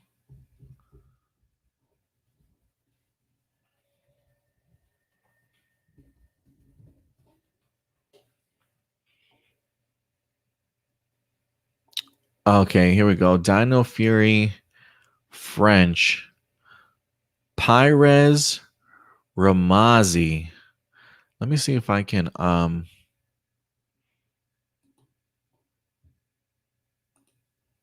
don't know if you're here, Johnny.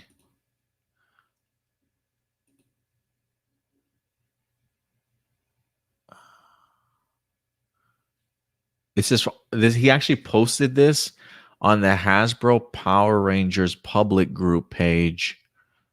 13.2 thousand members. Can I post this in the chat? Here's a link.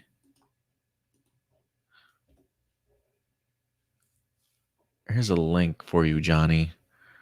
That's episode 13, I believe. Check out the rest of the Facebook page and see if you might have to check the rest of the Facebook page to see if they have other episodes up there. But I see episodes 13. I even see the Halloween special.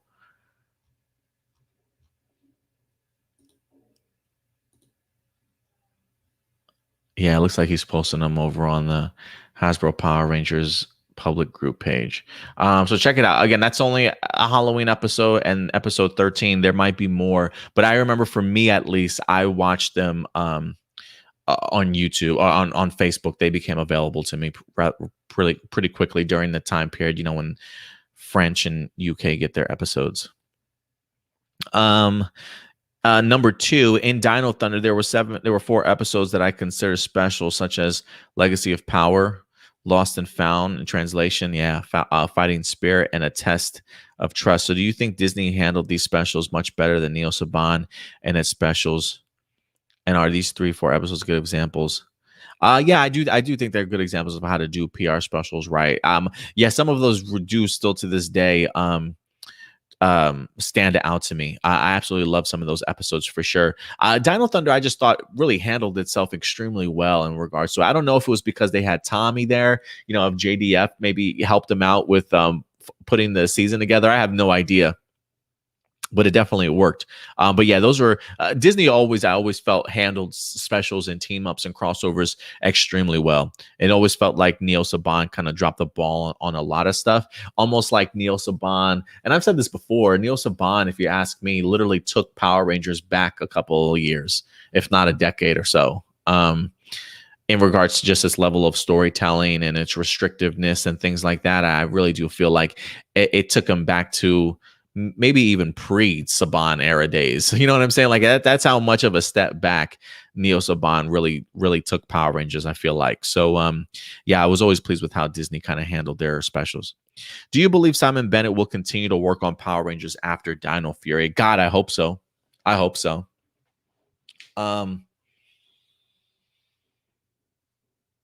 We said this before. We don't know what necessarily the future of Power Rangers is going to hold after Dino Fury, right? Maybe no more adaptions. Maybe they will continue to adapt if they use footage. Who certainly knows? But I'm very much leaning towards the idea of what we get after Dino Fury will be sort of brand new. But the one thing that I've said on here, and again, we did a video particularly for this question: what does the future for Simon Bennett hold when it comes to Power Rangers, right? And regardless if they're going to adapt anything or not, Brian Goldner has mentioned that they will continue a kid show. Not only are we getting Jonathan Entwistle's adult-oriented show or adult-themed show, we're also getting an anime or an animation project from them also. We're getting a movie.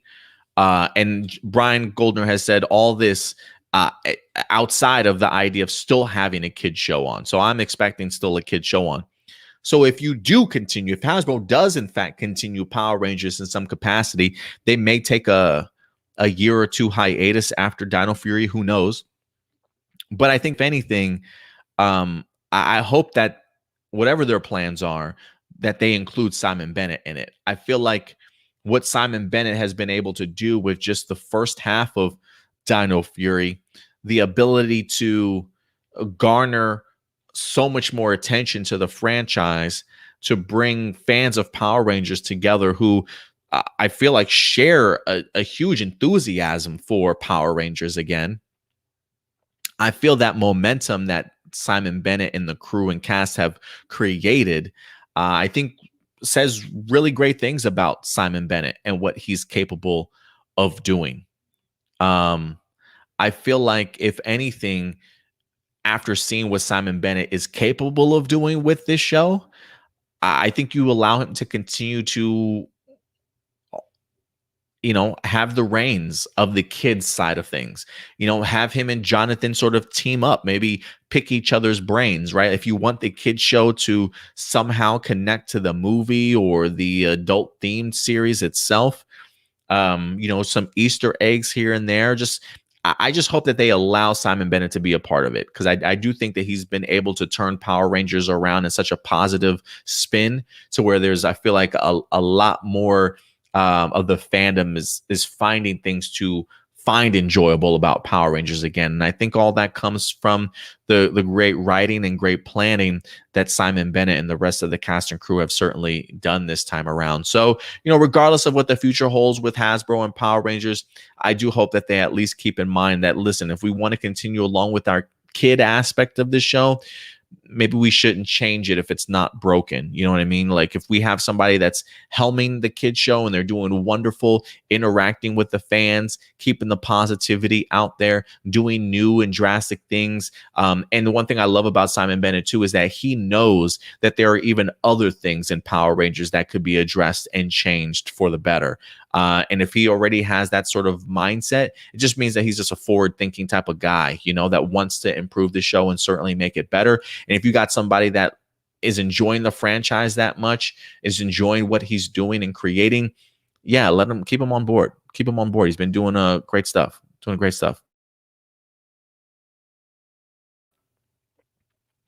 Ram Jam, what's up, Ram Jam? Certainly coming through with a couple questions your own. One of my questions is mostly an idea for Power Rangers anime instead of live action show. Season 1 would adapt Shattered Grid comic book style, and you have power actors do the voice of their respective Power Ranger colors. And if successful, do more seasons with adapting each story of Boom Comics and have a crossover with the Super Sentai counterparts. What do you think? So yeah, your themes are definitely very Boom Studio sort of comics related. I will say this: one of the things that I'm very open to, and that we've talked about here before, is anime, or just an animated show in general. It doesn't necessarily have to be anime in style, but I think it opens up the doors for past Power Ranger actors. We all have our fan favorites from past Super Sentai teams that we always thought, man, wouldn't it be great if so-and-so returned, right? And while it may not necessarily be in the live action form, some of these past Rangers still love this franchise, and they still love the fandom, and they love being associated with Power Rangers and their particular character. I can see a lot of former Power Rangers wanting to come back for a voice acting gig, to go ahead and reprise their characters from the series. I think it would be a great way to continue to give these past Power Ranger actors work, but I think it also acknowledges the idea that you haven't fully forgotten where Power Rangers has come from, right? The groundwork and the people that have laid this groundwork for this franchise to grow for as long as it is. And I think the idea of having something like an animated series, while some people want to push back against it, I think it gives past Power Rangers actors a huge platform to come back and still be an active part in the fandom and in the community. So that's something that I certainly would like to see. The idea and the concept of adapting Shattered Grid can certainly be done in anime form. To that, I would say this: I don't necessarily know if I would want it to be my first season. We've talked about the idea, or at least like if I were doing an anime show, or an animated series, it would be more of an anthology series. The idea that maybe we've got 10 episodes, 15 episodes in the season, each episode focusing on a different group of Rangers, or maybe you've got 2 or 3 part stories, right? And you get to focus on maybe 7 to 8 teams of Rangers. I think that would certainly work, right? So you build up the anthology concept where you focus on these stories, but maybe eventually come season 2, maybe you start linking them together a little bit. Anthology, but maybe concepts in each of these Power Rangers, maybe there's a connective tissue. You know what I'm saying? Maybe there's a connective tissue, and we eventually get introduced to somebody like a Lord Draken that wants to take down all these multiple, all these multiverses or different dimensions. And then with the season 2 or a season 3, boom, now you dive deep into your Shattered Grid storyline. But the idea, importance of establishing an anthology so you can see these multiple teams of Power Rangers going on their own adventures, living their own life, and then connective tissues start kind of, bridging those gaps between these different teams and things like that. I do think it could work. So I do think you could still get your Shattered Grid. I don't know if I would pull the trigger on it for being a season 1, or that's something that I would certainly build up to. But anime, whether you want to tackle Boom Studios comics, there's always room for adaptation there in the form of Omega Rangers if you wanted to, or tell your own original stories that you certainly want to also. I don't necessarily need everything adapted. Sometimes originality is key. Sometimes there's just some great gems of original stories that have yet to have been told that certainly deserve a spot in storytelling, whether that be live action or animated series. So I like where you're going, Ram Jam. I like where you're going with that. What's your take on Hasbro introducing a gay character in Dino Fury? For me, I don't mind it. I mentioned earlier, like there are some pushbacks that I understand or I get because of the fact that mentally I was there at one point in time. The religious aspect, I get it. I've heard the arguments for years leading up to stuff like this. The idea that maybe some parents don't feel comfortable having their kids showcase that type of sexual orientation on TV. Some people don't feel comfortable with that. For me, though, I personally don't mind it. I mean, people can have their own opinion about it, about how they certainly feel about it. For me, it's just an idea of there are gay people in this world. They eat and drink and sleep and bleed just like you and me. I, I have a right to be happy with somebody that I love. They have a right to be happy with the person that they love. Unfortunately, we live in a world that not everybody's going to agree with it, and not everybody will agree with it. It doesn't matter how much you scream to the high heavens or to want to strangle somebody for believing your views. It's not going to happen. It's not going to happen. If anything, the only thing that we can do is maybe just do our best to express maybe the idea of why it should be okay, or why it can be okay. And then maybe eventually, as people get older, as people experience more things in life, maybe their perspectives and their ideas change on how they view the world. I've lived 38 years on this world. I've seen ups and downs. I've seen the best and the bad of humanity. Trust me. Okay. I've learned some very difficult decisions, whether that be in church and out of church. All right. People that go to church aren't the most righteous people in the world. All right. Not everybody certainly is.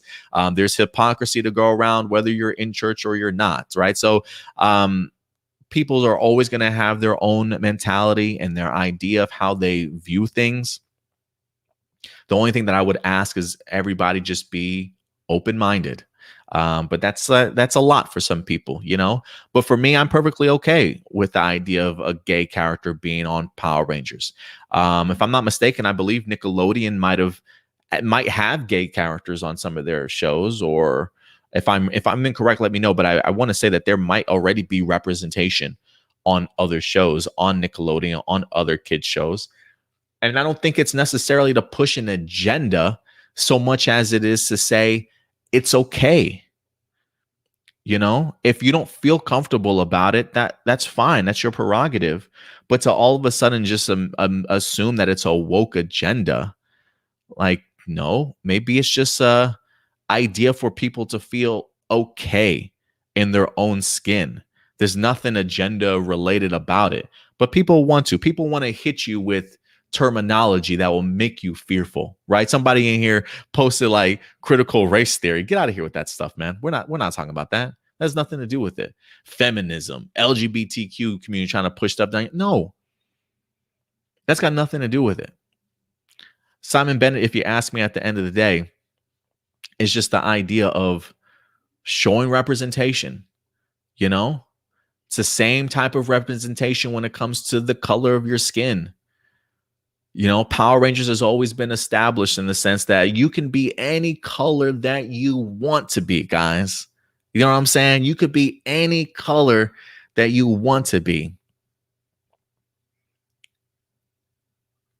And we had that belief for years, right?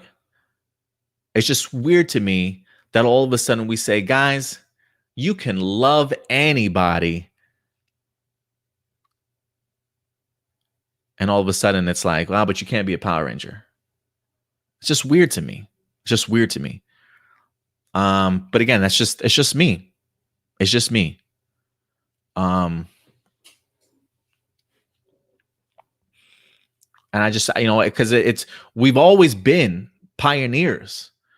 Power Rangers has always been pioneers in this fandom of exclusivity, inclusivity, bringing everybody in. Didn't matter what your religion was, didn't matter if you were a girl from Africa that got time portaled here in front of Zordon and Alpha 5 and all of a sudden became a freaking Power Ranger, right? Like, you can live anywhere in the world, be any shade of color that you want to be, and you could be a Power Ranger.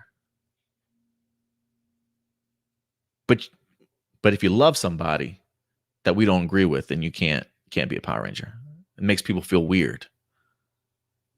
It's weird to me. It's just weird to me. And for some people, maybe it makes sense. Maybe it makes sense for some people. I'm just saying, for me, my perspective, it's just a weird mentality. But I get it. People are going to have their own mentality and their own pushbacks. But I think for me, the idea of having a gay character on Power Rangers is just a branching off of that same concept. You can be anything that you want to be in your life. You could still be accepted, and you could still be a Power Ranger. Because no offense, if a gay Power Ranger was out there saving my life, I'm not going to tell him you can't because you're gay. You know what I'm saying? If you out here saving my life and you care about me and they care about my life, I don't care what color or sexuality you are. You're representing Power Rangers for a good reason, to protect and love each other and to help each other.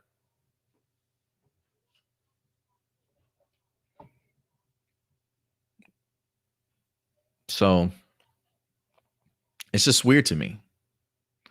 So I just, again, I think maybe there's some people that are young, some people haven't had a full life experience yet, still a lot of learning, navigating through life to experience. And again, I think this is, and I don't want to batter anybody or beat anybody for feeling any different, but I will say, if you do feel different, listen, educate, ask questions. Right? If you have LGBT community friends, maybe they feel maybe they feel your type of way, right? Somebody in the live chat mentioned the idea of like, oh yeah, I even saw somebody in the community say that this is like being forced upon us. Listen, guys, because it comes out of nowhere, right? Look, there are people in my family that didn't know my brother was gay until he came out.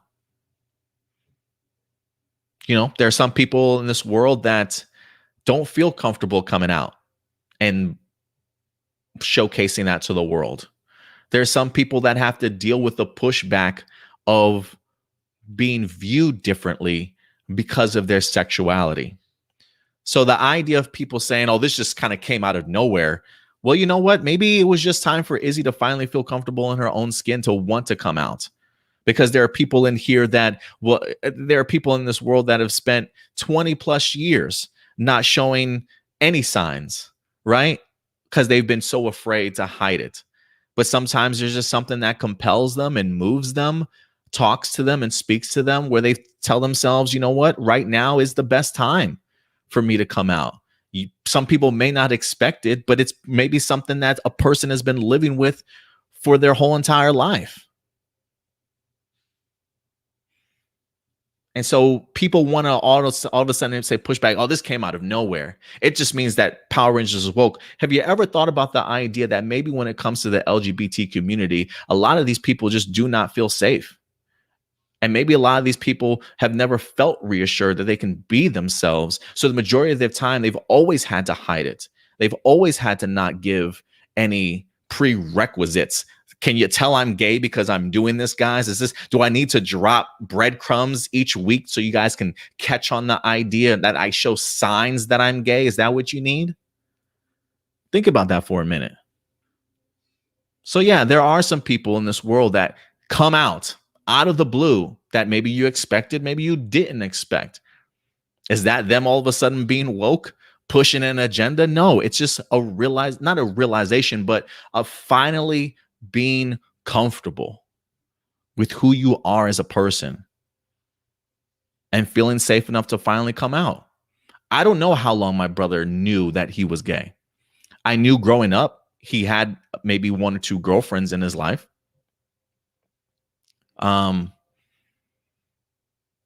He had female friends, he had guy friends. For me, there were moments that I probably was under the assumption that my brother might have been gay, but he didn't. It's not like he was super flamboyant with it. It's not like he was super over the top with it. I expected, but I wasn't quite sure. But for people that don't know my brother, right? Or they're not hanging around him very much. They don't know him. They don't know the fear, the struggles of having to come out to people to be who you are.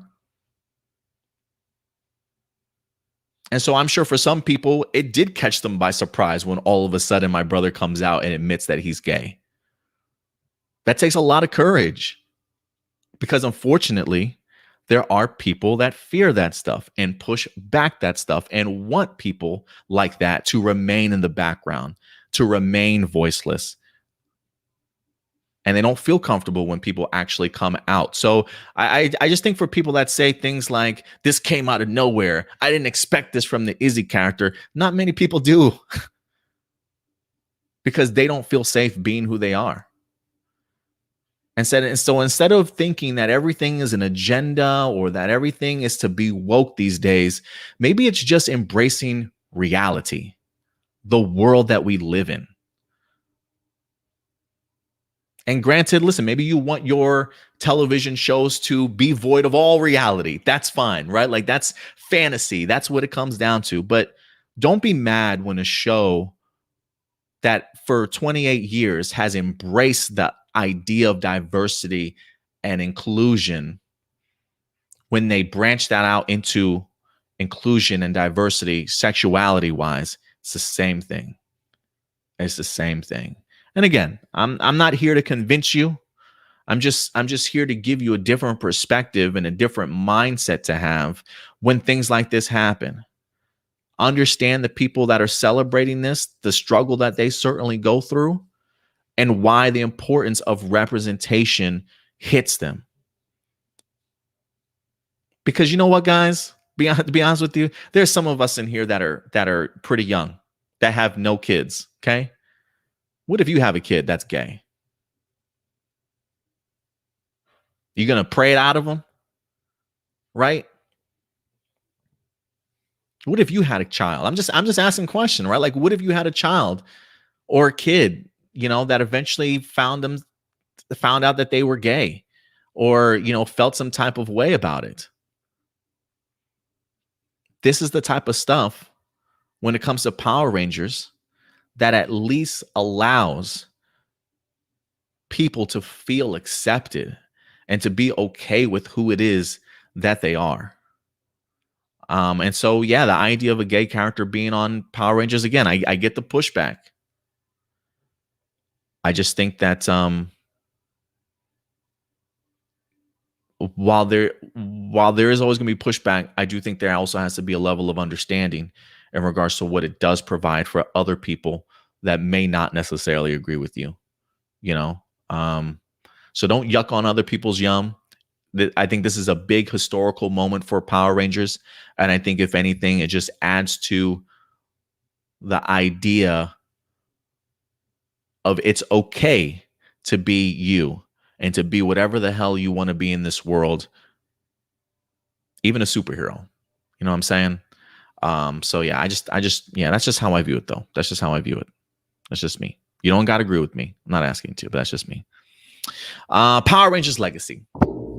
Next couple questions here. Sorry about that. I ranted for a little bit. Why did Hasbro let Devon's Battleizer be used only in one episode, then completely forgotten? Even Linkara from YouTube pointed this out. Devon's introduction to the Battleizer was weak. They made it into a joke that nothing happened until it started kicking in, but it was easily understandable.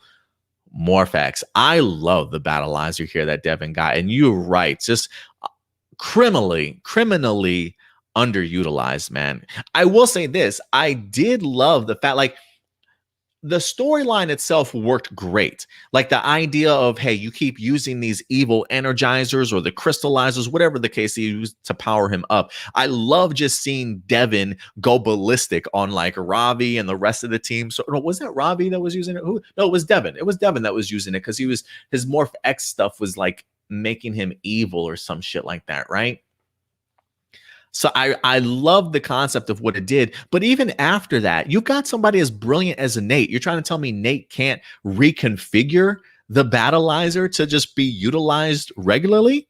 So I definitely do think there was a missed opportunity there. One that I definitely would love to have seen more of. If anything, I just hope they don't do a disservice to the upcoming Battleizer in Real Soul, Max Real Soul Red, that we're going to be getting for Zato at some point in time. Don't be stingy with that, guys. Don't be stingy with that. I don't care how much Super Sentai footage is out there. Make some original footage too for that. It's so badass. I can't wait for you guys to see it. You also say this may not happen, but what if Commander Shaw episode, she summons the Grid Battle Force Rangers with the actual actors' voices in their suits? Oh, that would be cool. And they don't have to morph. They can just show up, then get out. or even use stand-ins with their heads facing backwards? What if Slather actually disguised himself as Commander Shaw after capturing her? That would be a cool twist to her cameo. That would be a pretty cool twist to her cameo, honestly. I do dig that. But you're right. They could do that also. If they wanted to return the Beast Morphers characters, they could easily have them in their suits, right? Accompanying Commander Shaw for all we know. And then just have some of the voice actors or have actors return to do voice. So you're absolutely right, Power Rangers Legacy. They could do that. I would be open to it if they did. If Jordan Knight finally debuted in episode 16, how do you feel if maybe Aeon and Zato both mentor the Rangers more about being Power Rangers, especially if Aeon reveals himself to be the original Gold Ranger? I would be interested in that, but the only pushback I have to that is just off of some of the episode descriptions that we've seen, right? It doesn't necessarily feel as though Ion and Zato will have the cleanest relationship. There might be some pushback, some issues with the past that they have, sort of thing. Maybe in season 2, if they eventually get their stuff together, you know what I mean? And he ends up being an original RAFCON member, which I am expecting him to be. I would like maybe in season 2 for them to maybe take up more of that mentor role. But again, I don't necessarily know what Ion's personality is like. Zato, I can easily see that. But when Ion winds up actually coming on board and him and Zato might clash or have some sort of disagreements, I definitely want to see that fix itself accordingly. And then maybe once everybody's on the same page, maybe season 2 is a little bit more mentorship wise. But I'm eager for it regardless. I do think episode 16 is the big day, is the big number. And I am kind of curious if episode 15, the one before it, if there might be any teases of the Gold Ranger debuting in the previous or the upcoming episode. So we'll see. Adam Perea, my other twin, he says, when Jordan Fight officially debuts as Gold Ranger, are you worried that his character might take a back seat, or he'll just be another Ranger for the remainder of the series, or will he continue being the Sixth Ranger and alien from RAFCON? Some Sixth Rangers, even in the classic Saban and Disney era, became ignored and underused, both in Sentai original footage. Well, I will say this. There are at least 3 episodes in this remaining first half of the season based off of the episode descriptions that seem to have some good Ion stuff. I think episode 16, 17, and even episode 20, where he goes to another planet, I believe, to try and save Zato or something like that. So they're from 16, 17, and 20, and we have like 21, 22 episodes. That's a good amount of focus. So no, I don't think he's gonna take a step back. I don't necessarily think he'll have shine every single episode, but I don't think he'll be forgotten at all. I think because of the fact that he is Ion from RAFCON, I think just what they're trying to adapt him from Kanalo into Real Soldier automatically will probably give him more sort of screen time just based off his personality, along with just Super Sentai footage if they plan on using a lot of it the second go around for the second half of the season. I do think that he will not be forgotten. So I do expect Ion to certainly have a significant amount of time on this show. And I just think also just the way that Simon Bennett and the writing crew have handled their characters so far, I do think that they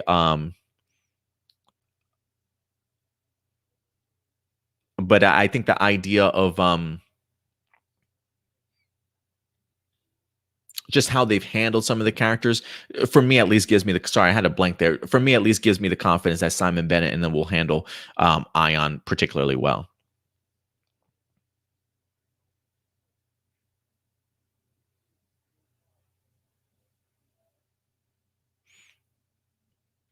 Number 2 here from Adam Prayer says, with Izzy officially being our first LGBTQ ranger in the TV show, do you think that if Alexandra Nunez, who was originally cast as Izzy, do you think she would still become LGBTQ? And if Alexandra was let go because of Simon and crew already thought of making Izzy and might fit Alexandra. Sorry about this question. That's a good question.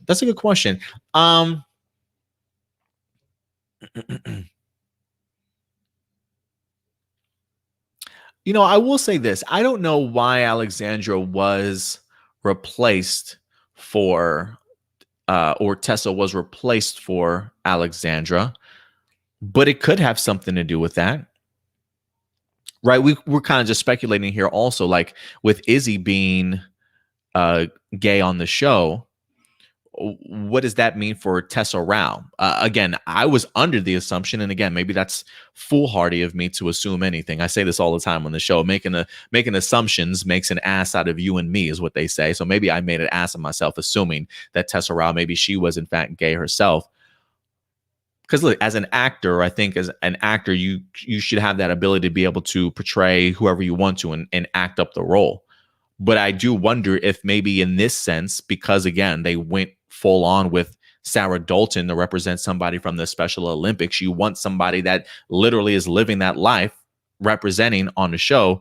I do wonder if the idea of and I don't know if this is true, if Tessa Rao maybe being gay or lesbian, maybe they wanted her to be able to actually represent the character correctly on the television show. Again, that's just me making assumptions. I don't know. I don't know what Tessa's sexual orientation is. But I do wonder if that has anything to do with it. But I don't know. I don't know if they would have pulled the trigger on that. That's a good question. I don't know the answer to that, Adam. Who do you think Void Knight could be? Someone we already know who's already on this show, or an actor we may not have known at all? I'm not going to answer that question, Adam, just because I have seen the face of Void Knight underneath the mask. It's a question I'm honestly asking myself. So I don't want to answer that question because unfortunately I have already seen who it is under the mask. But I still got questions. I still got some questions. I'll just say that.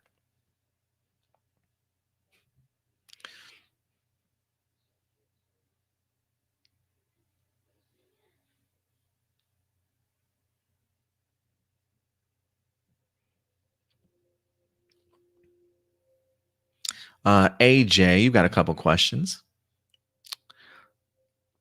What do you think of the massive reveal by Tessa and Simon about Izzy being confirmed to be LGBTQ? Did you expect it, or was like, OMG? It's so incredible that Tessa just made Power Ranger history twice. Not only our first female Green Ranger in the series, but also the first open and established LGBTQ character in the franchise. Was I shocked? No, I wasn't shocked.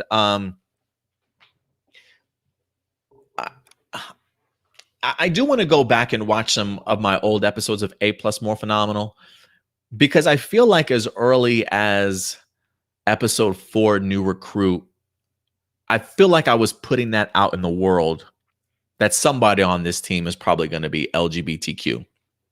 Because I think we talked about the idea of like, man, this show already hitting us with a ton of firsts, you know what I mean, for the series itself.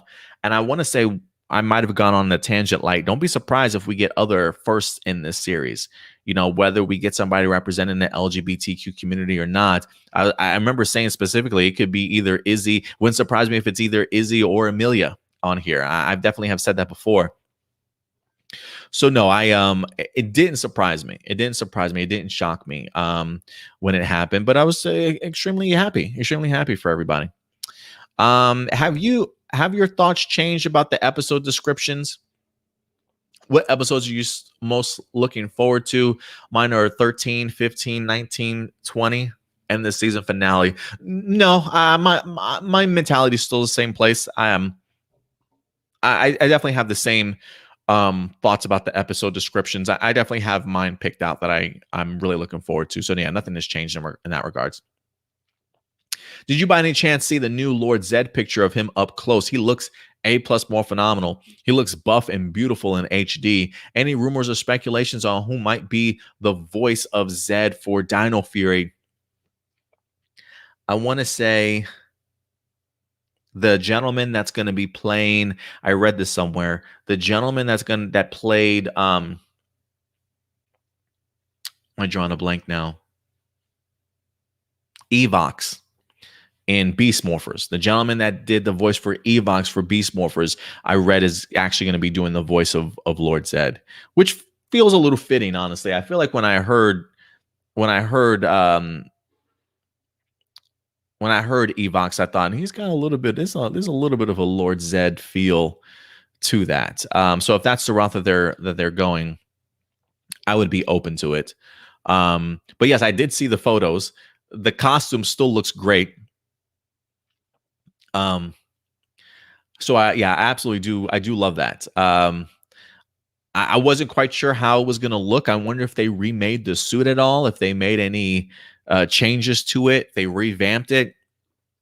But he does look good in HD. I'm just hoping that they truly deliver. Again, I'm wondering if it's Slither disguised as him. Is this truly the Lord Zed? I don't know the context of him appearing in this episode, so I'm going to hold my judgment on it. But I do think if, while I was very critical on the idea, like, look, if it's not Robert Axelrod, I don't want it.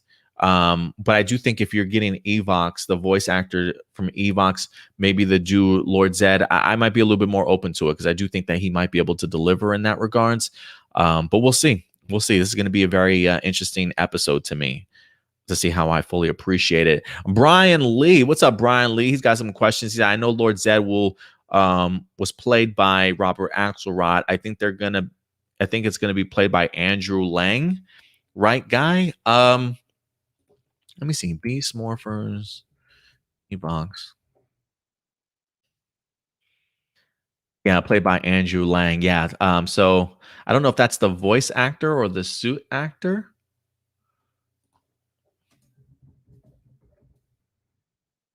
Yeah, Andrew Lang.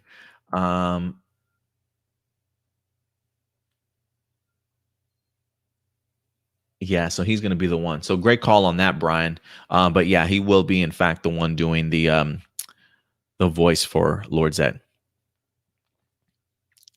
L'Oreal's got a couple questions. Appreciate you coming through, L'Oreal. What made you think that Ion is sort of like his counterpart Canalo? That's just me speculating. I think just the swag of Jordan Fight, the confidence that he has, the way he carries himself just as a person. I do feel like there's a charismatic aspect about him that sort of matches that of Canalo. Canalo very much had that overconfidence when it comes to the ladies, that thirst quenching, if you will. So for me, it's more or less just the type of energy that you bring to the show, and so while I'm sure Jordan Fight's probably a smooth criminal in his own right, it's Mr. Smooth Talker. I'm hoping that they channel that type of energy into other things, whether that be more or less show-offing, showboating sort of mentality, right? That's where I'm kind of making my connections to. I'm just hoping it's not that thirsty energy. Since you've seen the spinoff involving Yodana and that BITCH you call a girlfriend for my sweet Babu, what'd you think about it? I loved it. I love the Yodana special. I really did. I did not know what I was going to be getting myself into until I fully thrusted myself into it. But the amazing action, I think the actress that plays Yodana is so incredibly good. Just the drama element that was added to it. Great tonal shift from Kara Major. It really did feel very much like its own thing, even with the guest star appearances of some of the Kara Majors that might pop up in there. I just really thought it was well handled. A really cool concept, a really valuable lesson for Yodana to clearly have to learn in two parts. I thought this was just going to be a part one, but I love the fact that they split it up into two parts. But I was actually a lot more impressed than what I personally thought it was going to be, honestly. So for me, it's something I certainly would recommend. I would definitely recommend it. If you were big fans of the Yodana character, if you were fans of Kara Major in general, despite how some people might have felt about Kakihara, I actually thought that they made a relatively really great team. And to see Kakihara have more opportunity to shine, more dialogue and stuff, yeah, she certainly can come across as that rude BITCH, but there are some elements to Kakihara that I think kind of grew on me in here. And I think that had a lot to do with just her relationship with Yodana and their really odd partnership that they find themselves into. But I would recommend it. I actually had a fun time watching it. The maid thing was kind of weird in the spinoff, but I'm glad Kakihara saved my sweet Babu without even knowing it. Yeah, absolutely. Absolutely.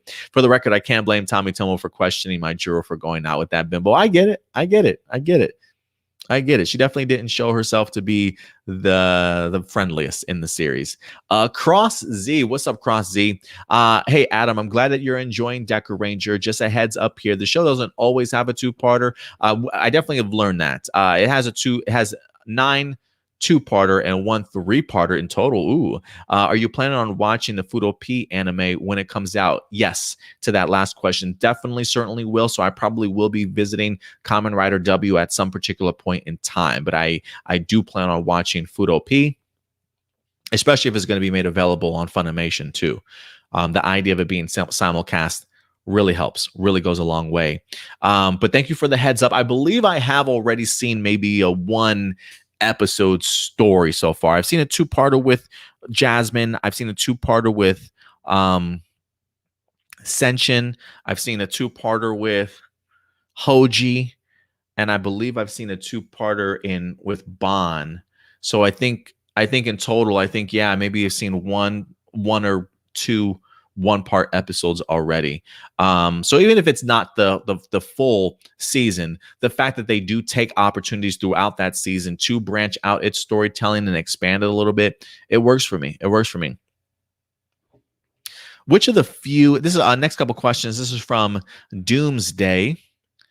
Thank you very much, Doomsday, for certainly coming through. Since people are asking me about Dino Fury episodes, let me see if I can find this, the episode description picture one more time.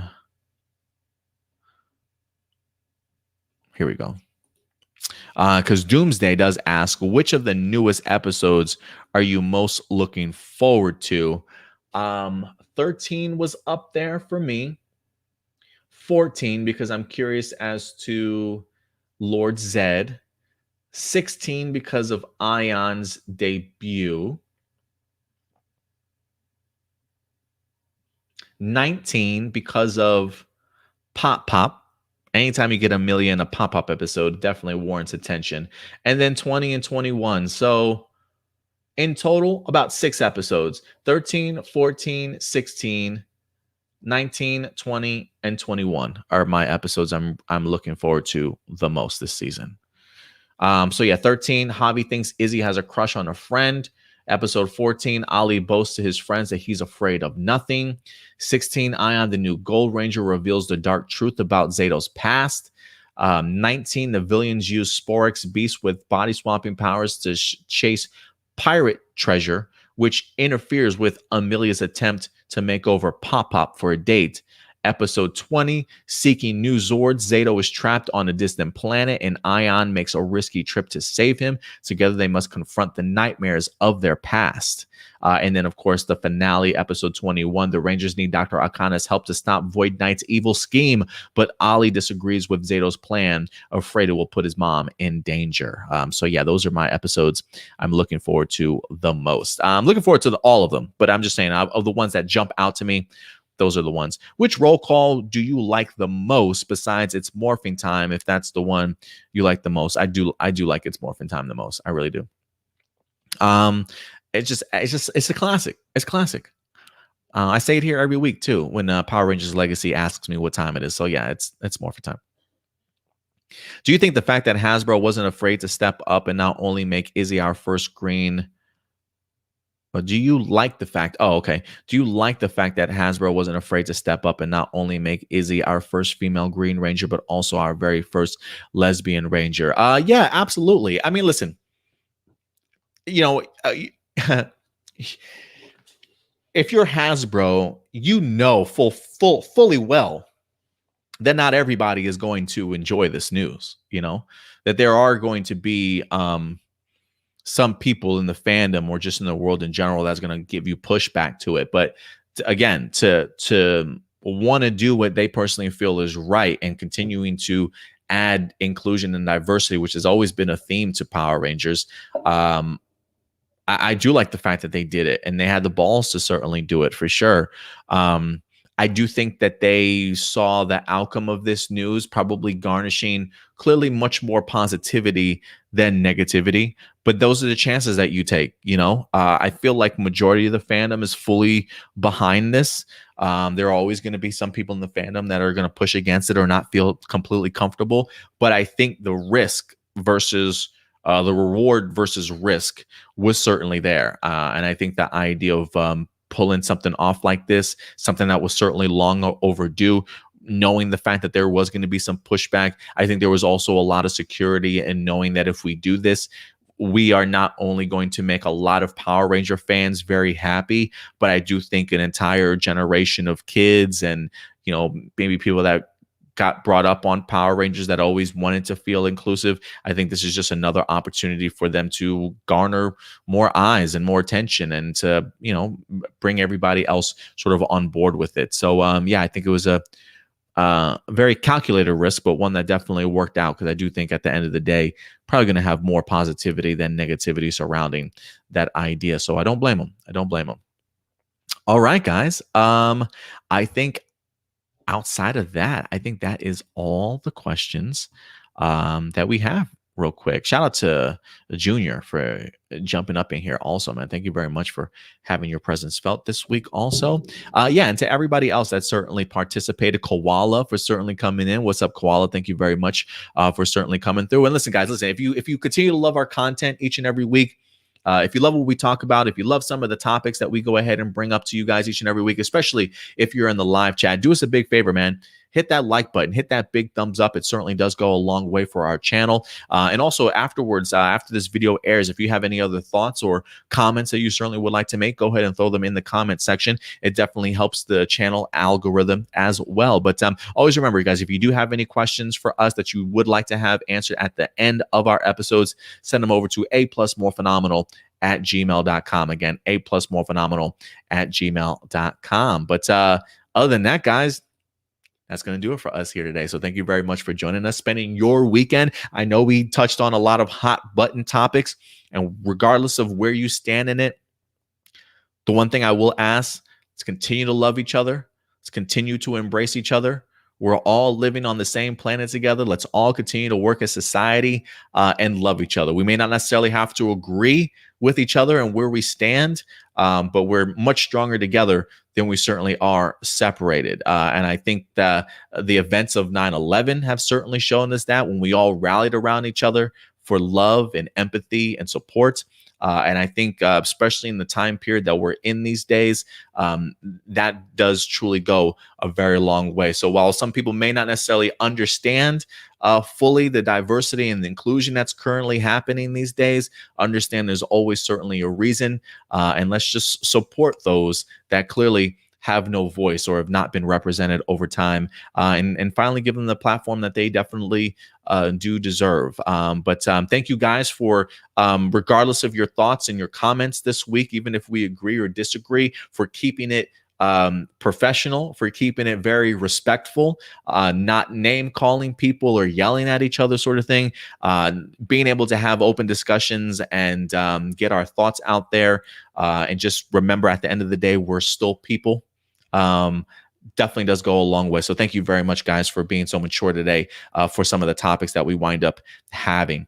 And then shout out to Brian Lee for certainly coming through in here last minute. But other than that, guys, that's going to do it for us.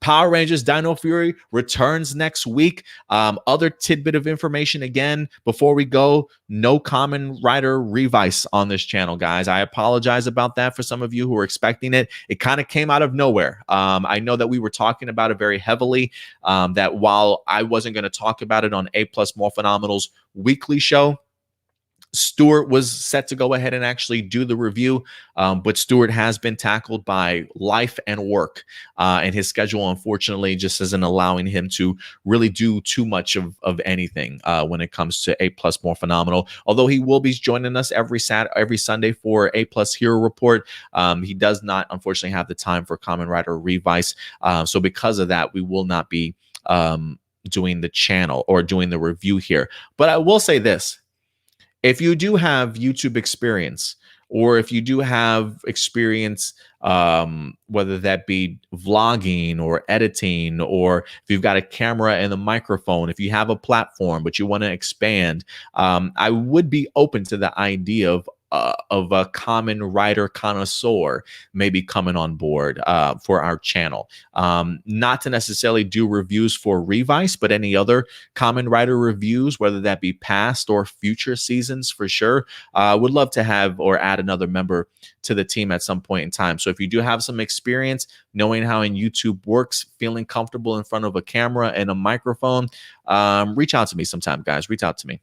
But other than that, that's going to do it for us here. We will be back next week with a new live episode of A Plus More Phenomenal. So certainly check it. Actually, now that I think about it, guys, I've got a convention next week, believe it or not. Dallas Fan Expo is next week, Friday the 17th, 18th, and the 19th. So I actually I'll keep you guys posted. Later on this week, I might make a solo video and let you guys know. If anything, maybe Saturday's show might be super early, so that I have time to do a quick show and then leave for the convention so I don't miss any of the panels that I got to do. But I am supposed to be covering the Dallas Fan Expo from the 17th through the 19th. Regardless, you guys will get an A Plus More Phenomenal, I'm thinking, on Saturday, either super late or later that afternoon or evening whenever I get home from my convention. So yeah, you can definitely still expect us here next Saturday, guys. So definitely look out for that. Of course, we got our Deca Ranger reactions for you guys next week, Gokaiger reviews for you guys also. So look out for that, and more content certainly headed your way. But other than that, guys, that's going to go ahead and do it for us here today. So thank you very much for certainly joining us. If anything, we'll certainly see you next week. But in the meantime, do me a big favor, guys. As always, take care of yourselves, take care of each other, and keep it A+. I'll talk to you guys later. May the power protect you. Bye. If you enjoy our content and want to be a part of helping our channel grow, become a patron supporter. We have affordable tiers to choose from that offer a variety of exclusive and early access content, from audio files for all of our shows for you to enjoy on the road, access to our Discord community, and plenty of reactions, reviews, character breakdowns, and more. Check us out at patreon.com/A+opinions. And as always, remember, like, subscribe, and hit that bell notification so anytime we drop a brand new video, you will be notified.